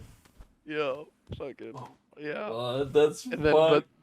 but then the follow up is another friend, like, because then my friend ended up coming out, and transitioning a few months later. Yeah. So one of our friends was like, bro, if only they had waited a few months, it might not have been so bad for them. Holy shit, man. It do be like that. That's so good it ruins your relationship. It's so fucked up. That's horrible. Oh, All right, my babe, you can God. get your dick sucked, but not that good.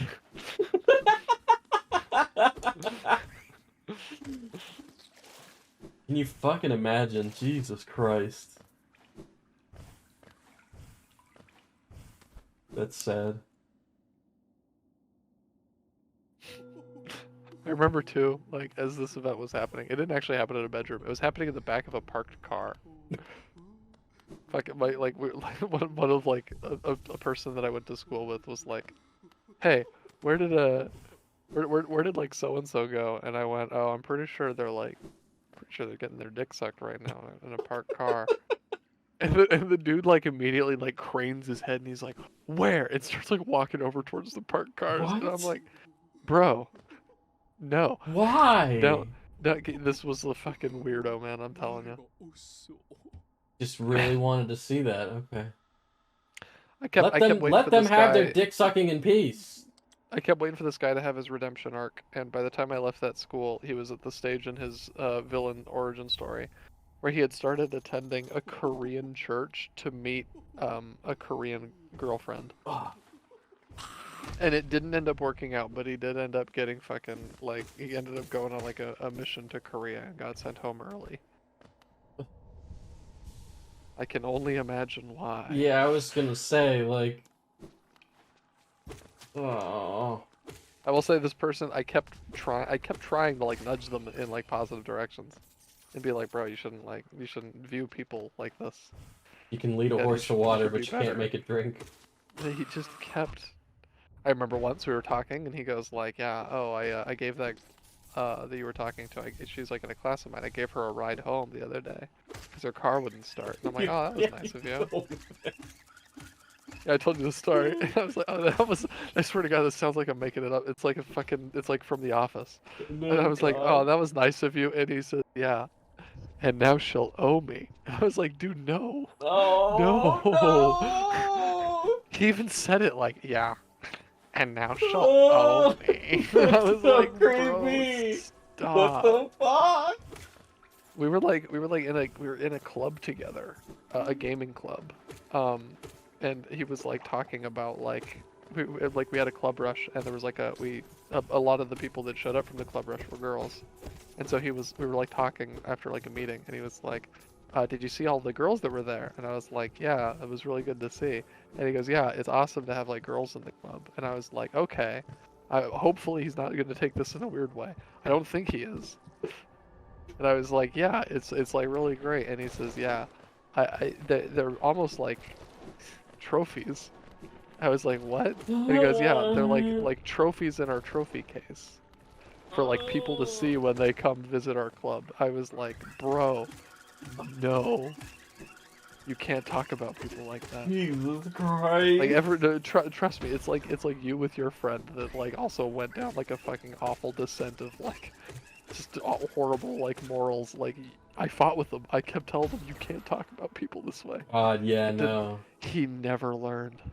I was just talking about him earlier that I was thinking about his he had a really hard case of the not gays, where he was like so adamant about being not gay, and anything that would being really upset about anything that could even possibly misconstrue that he wasn't completely heterosexual, and it was just so like the lady doth protest too much, you know. Like, Yeah. he was just so gung-ho about it that it was like, man, this is, you know, this is to a weird degree. Man, you sucked a dick in middle school and you really don't want to talk about it. Oh, Jesus, Dad, go sound yourself with a razor blade. Jesus. No. But yeah, no, I was thinking about the other day, because when we oh no, I think I mentioned this. I mentioned this to you. It was when we were about to record for the podcast. I said like, I'll be right there. I just got out of the shower, and I remembered that there was a point. Yeah, there was a point where he got really upset when I would say that if we were all It's gay, don't say that. yeah, if we were all Don't say gonna that you were just naked. if we were all gonna meet up to like play games or something, I would be like, give Bro, me a I minute. don't want to be thinking about your naked, sweaty, like steamy body, Yeah, I like would having be- water dripping all over it, like down your nipples too. Oh God. I'd be like, yeah, give me a minute. I just got out of the shower, and he'd be like, ah, don't fuck, that's gay. Don't mention that you just got out of the shower. Or your cock and balls all soapy. God. Don't tell us that you were just. And he was completely serious about this. Like, it legitimately upset him. This is I had- absolutely the type of like debased motherfucker that doesn't wash his own ass. Tell me I'm wrong. Tell me That's- this dude like didn't washed his ass. You can't. You can't. I can't. I You know he can't. didn't. I can't. That is one of those things where where whenever people are like, so it's like the people that are like, oh my god, how I don't understand how the kids these days, the Gen Zers, the millennials, they're eating ass. It's disgusting, and it's just like, I don't get it. Did you know like. Doesn't it taste like shit? And it's like, you never taken a shower? You just told on yourself. You just told on yourself that you don't wash your own ass. Like, that's disgusting. Your ass hygiene might be terrible, but the rest of ours isn't. I swear to God, it's so funny you bring this up. I swear to God, once, like years ago, I was sitting down, like at the dinner table, and my parents sat me down, and my dad very seriously was like, "Son, we have a question for you."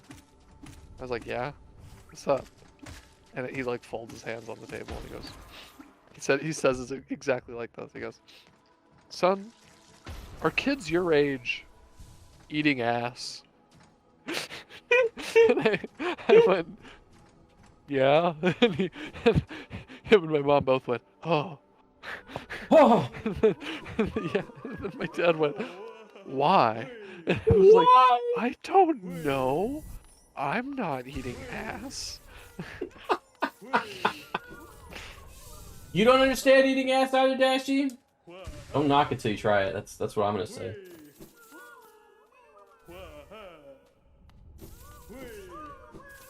I absolutely understand. I remember talking with somebody very candidly about like sex experiences in high school.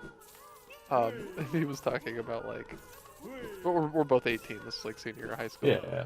And we were talking about like sex experiences with our girlfriends at the time. And he was like, "Yeah, well, it was like we've recently tried anal, and that was fun." And he goes, It was "But," fun. and he was like, "But I'm gonna be honest, man. I had to come to a hard truth." I was like, "What's that?" And he goes, "Well, if you're gonna stick your dick in somebody's butt," he like looks at me and shrugs. And he goes, "You're gonna get poop on it." He was like, "There's always like just a little bit of poop on it." And I was like he was a little on top. And I'm like, "Oh my god, don't tell me this."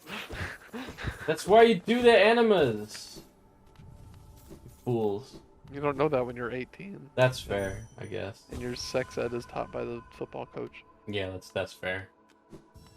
That also Dashy, that's fair if it's not your thing.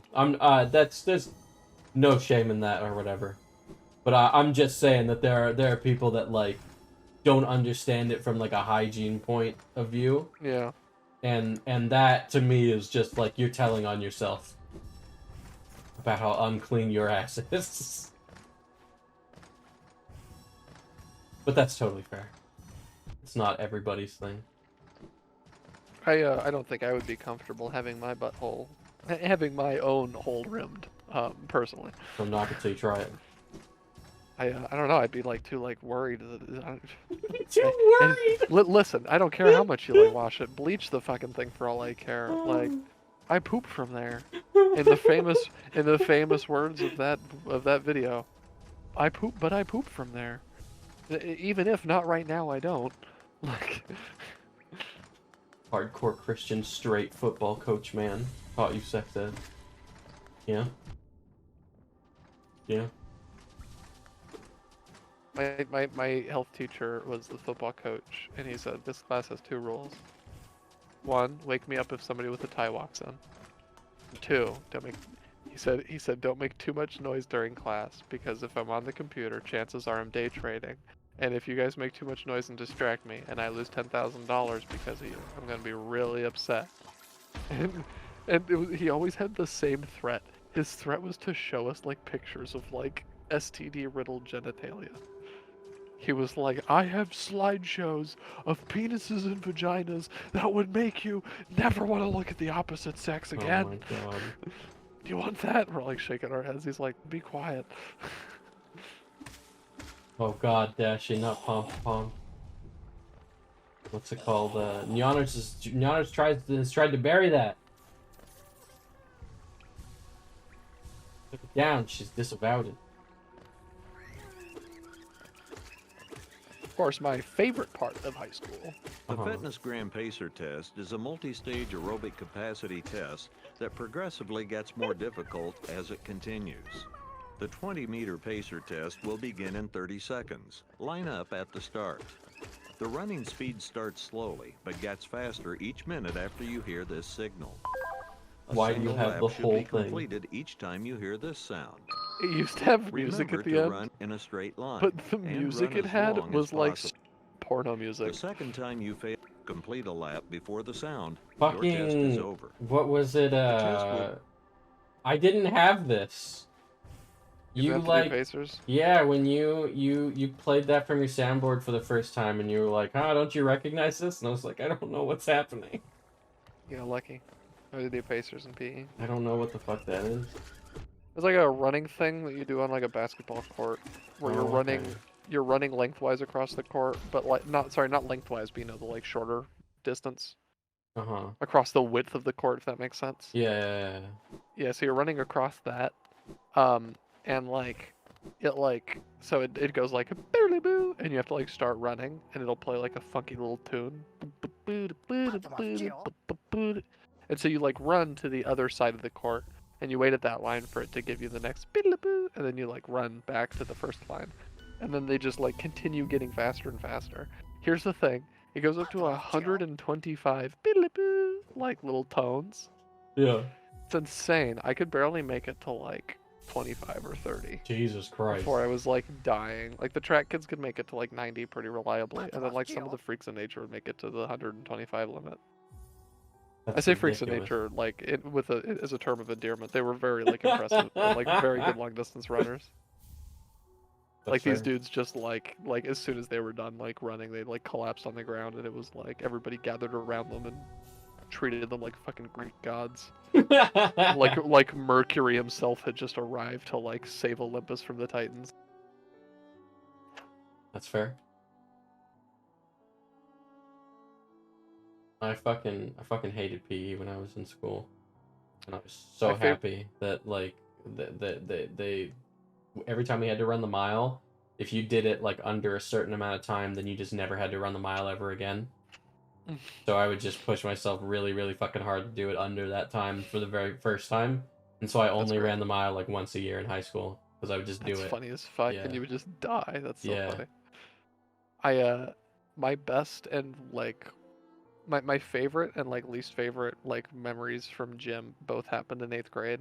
My least favorite memory from gym is we had to do like a sit-up and push-up evaluation, and I was like at like the age of like 12 or 13 in the 8th grade. I was like fucking so skin and bones.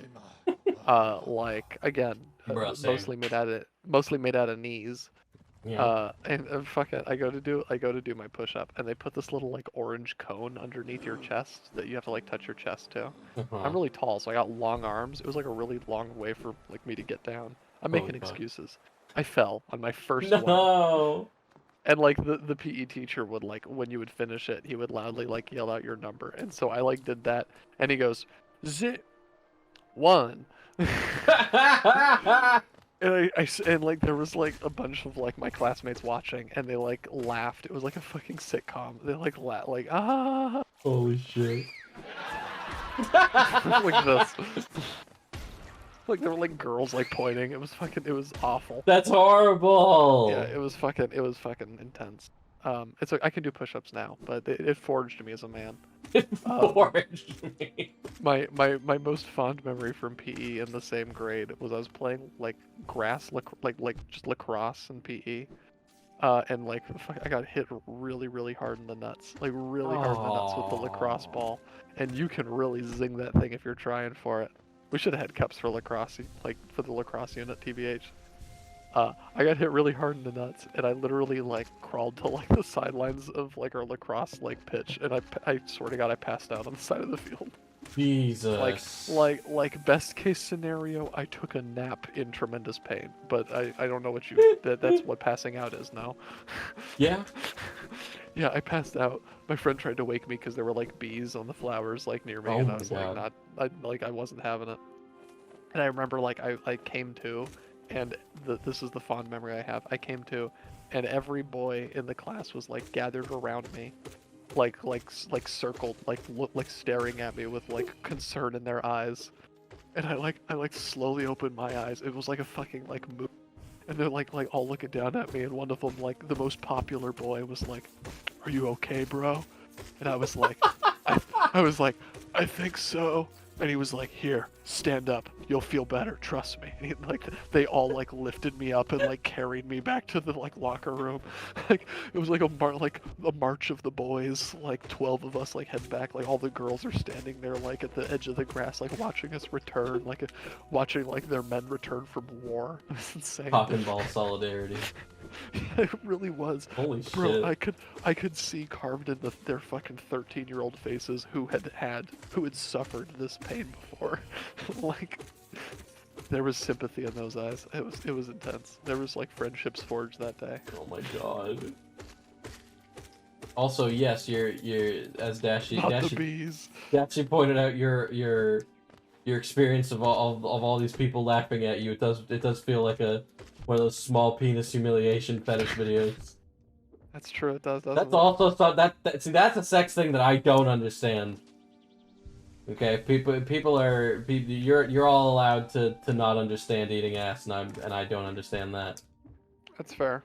What happens? What happened to you for that to like did you know, you just go through some kind of traumatic event where somebody mocked you for your small penis, and now Yes. that's like That's exactly the preceding event I has to imagine be. most of these people. Or like Is somebody goes, haha, look at your tiny wiener. or like maybe it's just a thing where if you have a really small wiener, you have to give a purpose to it. You know? You have to be like I need to make my own meaning for why I have a small cock and balls. That must be it. Gonna make lemonade And out that of meaning lemons. is to be joked about and disrespected. Personally, for me, into humiliation so much, but like if it's smaller, it's closer to being female genitalia. Yeah, I've heard that too. Yes, I've heard a lot of people have that, where that's where the fetish comes from. There are guys with like 8-inch dicks who are into small penis humiliation. They're just making that's not fair. I'm not trying to gatekeep, but after 8 inches, you're not allowed. You're not allowed in the club. Get out. The pool's full. Pool's closed. You piece of shit. Yes, Dashy, I will die on this fucking hill. I will die on this gatekeeping small penis humiliation hill. Absolutely. That's not fair. You thick-cocked chads, stay out. Yeah. Stay out of my safe space. With your fucking gigacogs. You stay the fuck out. Yeah, there has to be a point where you're not allowed anymore. And 8 inches as well beyond that. Holy shit. That's funny as fuck. You've taken away my sense of security at that point.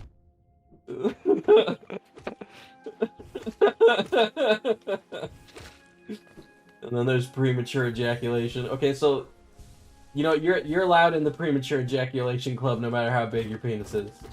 Okay, you can have that. You can have that one. All right. But that's the other one's not fair. I understand, Dashy. Sometimes it really is just a point of business. Sometimes you're just like, man, it's been a minute. Gotta take care of this real quick. Yeah, that's fair. Yeah. You see, but now I'm on SSRIs, so it just takes me like 600 years to come. Unfortunately. So I have like the exact opposite problem. My thoughts are just, I wish I could get it over with faster. Yeah, that's how a lot of people treat it. As like this is like an itch I need to get rid of. Yeah, it's apparently life changing. The divine head.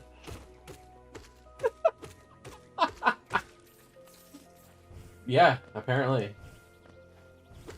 Ever get your dick sucked so good it ruins your life?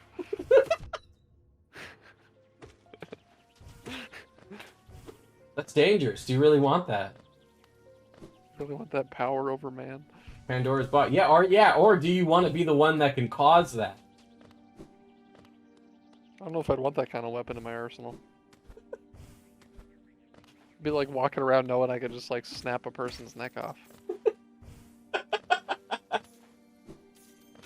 You're too powerful. I can make you come faster than you could say please. Do you see what they need to mimic a fraction of our power? I would love to be the world's greatest cocksucker. You know, it's funny, I will say, we were talking a long ass time ago about like AI stuff and like specifically recreating like humans. Yeah. I do dislike it. However, one very specific example. Oh no. I recently like saw like fucking AI Tucker Carlson doing the Vaporeon breeding meme. It was so perfectly executed. It seemed indiscernible from reality, and that one I was like kind of okay with letting slide. How would you be the Guinness? How would Guinness judge that? That's true. What's the metric? Yeah. What are the metric? What are your parameters? I guess like speed to nut. There was That's not best blowjob. That's just most economical blowjob. There's shortcuts. What was Fuck, I'm trying to. What's the? Okay, this might be a little bit mean, but who's that like really right-wing guy that has a really small face? Charlie Kirk. Is that him? Is that him? Yeah, it's Charlie Kirk. Or no, who's the one with no, the? it's Charlie Kirk. Who's the one with the really hot sister? That one I don't know. Maybe Matt Gaetz? No. Charlie Kirk's the one with the small face. Ben Shapiro's the one with the dry vaginaed wife. Is Ben? Actually. Yeah, okay. Ben Shapiro is the one with the hot sister. There was I saw an AI thing of what was it? Probably not Ben Shapiro. I thought it was Ben Shapiro. Wait. Hold up. Who's the one with the really hot sister? It is Ben Shapiro. Okay, there we go. All right, that has nothing to do with anything, but Shapiro with a dry wife. What was it? I'll have you know that hypothetically, I spoke with my wife about wet vaginas, and she let me know that as a gynecologist, she would personally find it problematic. Okay, yes, it's definitely him then. I saw like an AI thing where it's Ben Shapiro and oh my god, I'm butchering the shit Grandma's out of this. Thanksgiving turkey pussy. Thank you for that. What the fuck is the name? The pussy so dry you're taking like a sip of water between mouthfuls. Oh, is the okay? So it was Ben Shapiro and Joe Rogan, and it's like an AI thing, and Joe Rogan walks into the studio and he looks really old, and he keeps saying that he went to the island that makes you really old. Oh, I saw that was so fucking funny. Shapiro is just like, that's not real. That doesn't exist. That would not be possible. And he's like, I don't know, dude. I went to the island that makes you old, and I came out old. That was so funny. I went to that beach that like makes you really old, and it like made me really old. It's just like, no, that would not be possible. That would not happen. That is impossible. He's like, I don't know, dude. Your box. Hold up, wait, real quick. Dashy in the comments. Push you so dry, your boxing coach on the side, putting the water bottle in your mouth when you go to take a breath. I'm ready to go again, coach. Put me in. Anyways, as you were saying. No, I love that. I went to the beach that made me old, and I went there, and now I'm old. I wasn't old yesterday, but after I came back from the beach that makes you old, now I'm old. That shit was, Yeah, the Tucker Carlson Vaporeon one is so fucking good too. I gotta find it for it. Fucking Ben Shapiro walks out. He says he's gonna go to the beach that makes you old to disprove that it makes you old. And then he walks out of the studio. And it cuts to the next day and he walks back in and he's old. And he says, I went to the beach and it made me old. I don't know why that made me laugh so hard. We're done for. AI is, we don't need stand-up anymore. AI is destroying us. AI is going to be funnier than anything else that we could ever conceive of. I found the video. Oh my god. Here is the video of Tucker Carlson Oh. reading the fucking I don't wanna. Vaporeon like copy pasta. It's insane. You should absolutely throw it up on stream like for a minute if you want. You don't have to. You don't have to. You don't have to. You can watch it in your free time. I don't want to. We were talking about the fucking Vaporeon copy pasta earlier today. That's insane. What are the odds? Pretty good actually with you.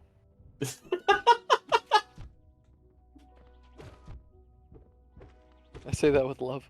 Listen, Vaporeon is the most breedable when you think about it. Vaporeon's ass crack. Listen, well, hold on. Vaporeon's got acid. Flareon. So. Oh, Flareon. Flareon's Okay, ass we're fine. crack. We're fine. Oh, I'm sorry. I'm sorry. I said I'm fucking sorry. Okay. Stop yelling at me. The evolution matters. Why are you fucking yelling at me? You are I not almost to got yell at killed by me. a honey bug. One of my favorite Twitch clips on my fucking channel is me playing this game, and it's like I'm streaming for like just my buddy Tyler, Uh-huh. and like there's like two beetles on a ledge, and they absolutely fuck me up. It's like the stupidest like goddamn thing. They like both fall on me. Like it's it's bad. I'm sorry. What about this? You're talking about the Sylveon pussy, but you're not talking about the Sylveon bussy. I think that your priorities are askew. I'm sorry. It's true. I think Sylveon Bussy is probably. Well, what are our thoughts on like Umbreon?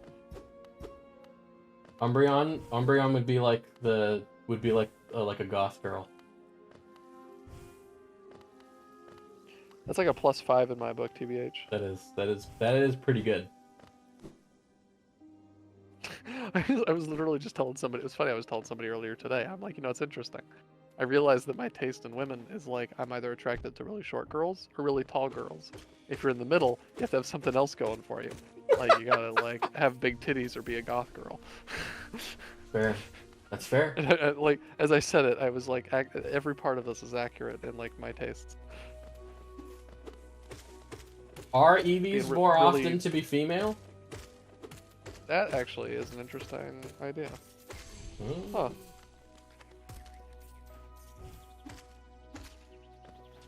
See, I'm just The talking EV about. genocide. I'm just talking about the Sylveon bussy because Sylveon, like, much like the Blahage, became like one of those, just like became a trans icon overnight. Is it the coloring? I think so. Makes I sense. like that. My friend had to explain bisexual lighting to me.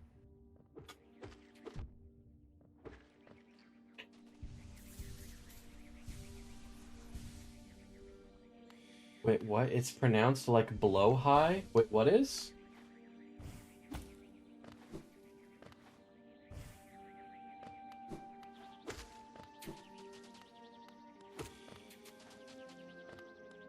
Oh, I know. Yes, I'm aware.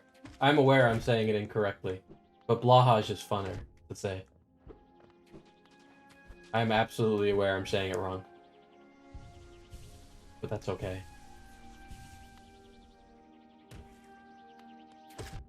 I'm happy that I have two of them. Type in Blahaj in Swedish and hit that microphone. No! It's Blahaj. Well, I know it's Blahaj, but I refuse. I'm so sorry. You said that there's no IKEAs near you, right? They might deliver. Cause I got my first, the big one. I got that one delivered from the IKEA website. But then the small one I bought, I had to go to IKEA. The nearest one's like an hour away. It's honestly same for me, but I needed to do furniture shopping, so it had to be done. And it was done. Alright, Dusk, I think I'm gonna go for the night. Yeah. I'm probably Enjoy gonna dip soon too. Enjoy the end of your stream. It's Thank been you. fun hanging. Thank you, yeah. Yep, it's been fun hanging and You should stop by more often. shooting the ship. Yeah. I should. Yeah. Yeah. You have a good night, man. Yep, take care. I'll catch you later. Bye-bye. I did say I was gonna end until after Isma's tier. Yes, but then I was having fun. Having fun because my buddy showed up.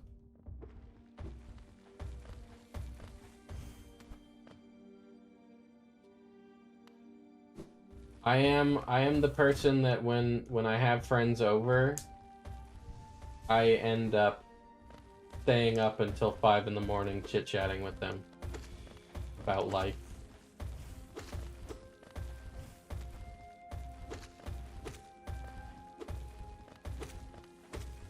I wait until somebody else tells me that they're going to bed. Because I just have so much fun talking to people.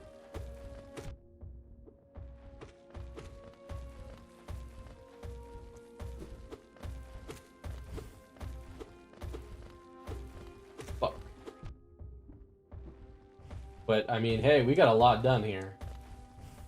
We got the fucking Monarch wings, we got like everything except for the Shadow Cloak. Or Shade Cloak, or whatever it's called. We got the fucking Dream Nail.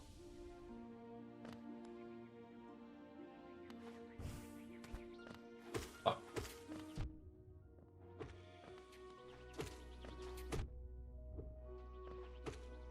Forget, is the Coliseum this way? I'm gonna make it to that bench, whatever that is, and then go to bed.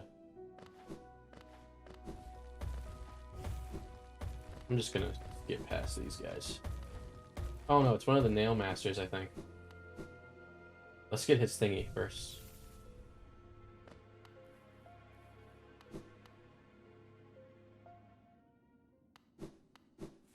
You've got to highlight that part where you're like, I'm not gatekeeping small penis humiliation. You're right, I do. I need to comb through the stream and find that.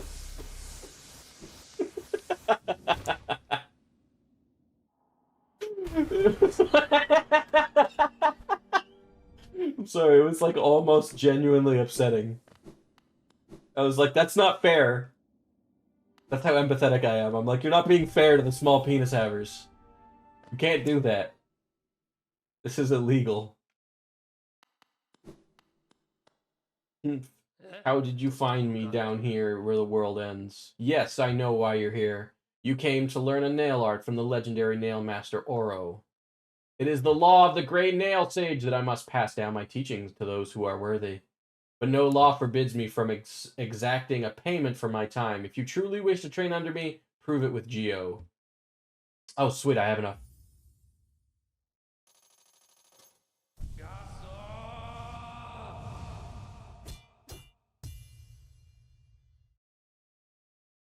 Yay, dash slash.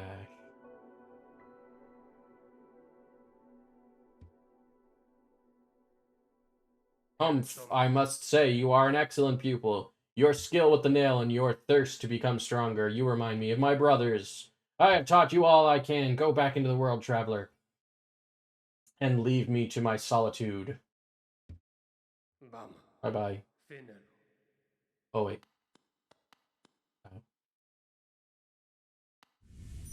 Brother Mato, in your lonely home at the top of the world, do you still think of me as an enemy?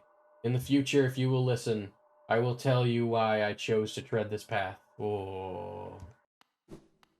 I forgot they have, like, a rivalry.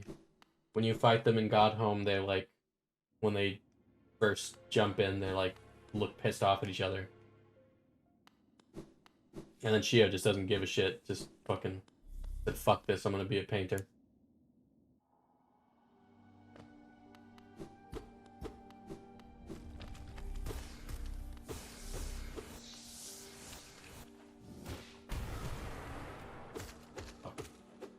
Okay, after we find whatever's down here, then I'll rest at the bench. And we will end the stream!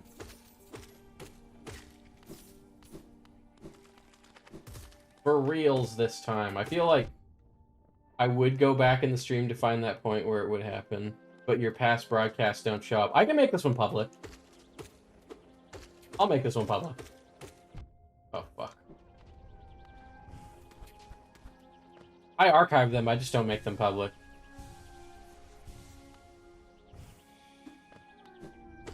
Or, well, I don't automatically. I should just honestly flip them to public after the stream's done.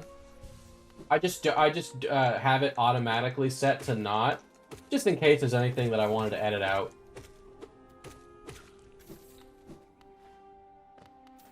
But when there isn't something I want to edit out, I should, even though they'll be uploaded to YouTube later, I should let them stay on Twitch for however long they stay before they get deleted.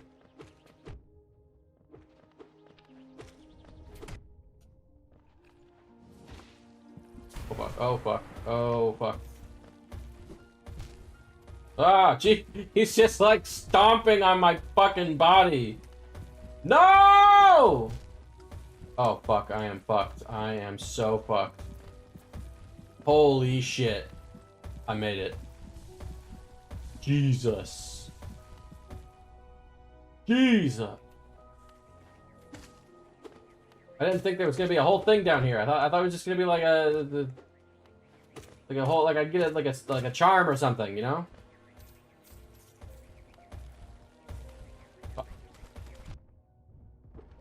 But yeah, I'll make this one public after I end the stream.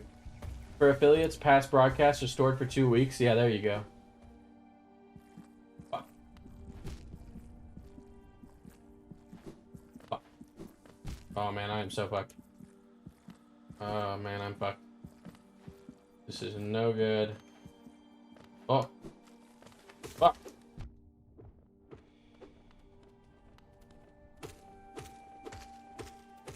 I got excited. I've been playing too much Spelunky. I thought that if the enemy stepped on the spikes, he was gonna die.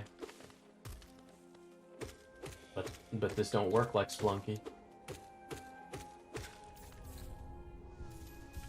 Should stream Spelunky at some point.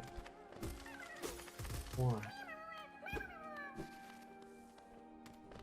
Partners, Twitch Turbo users, and Prime users have them saved for 60 days.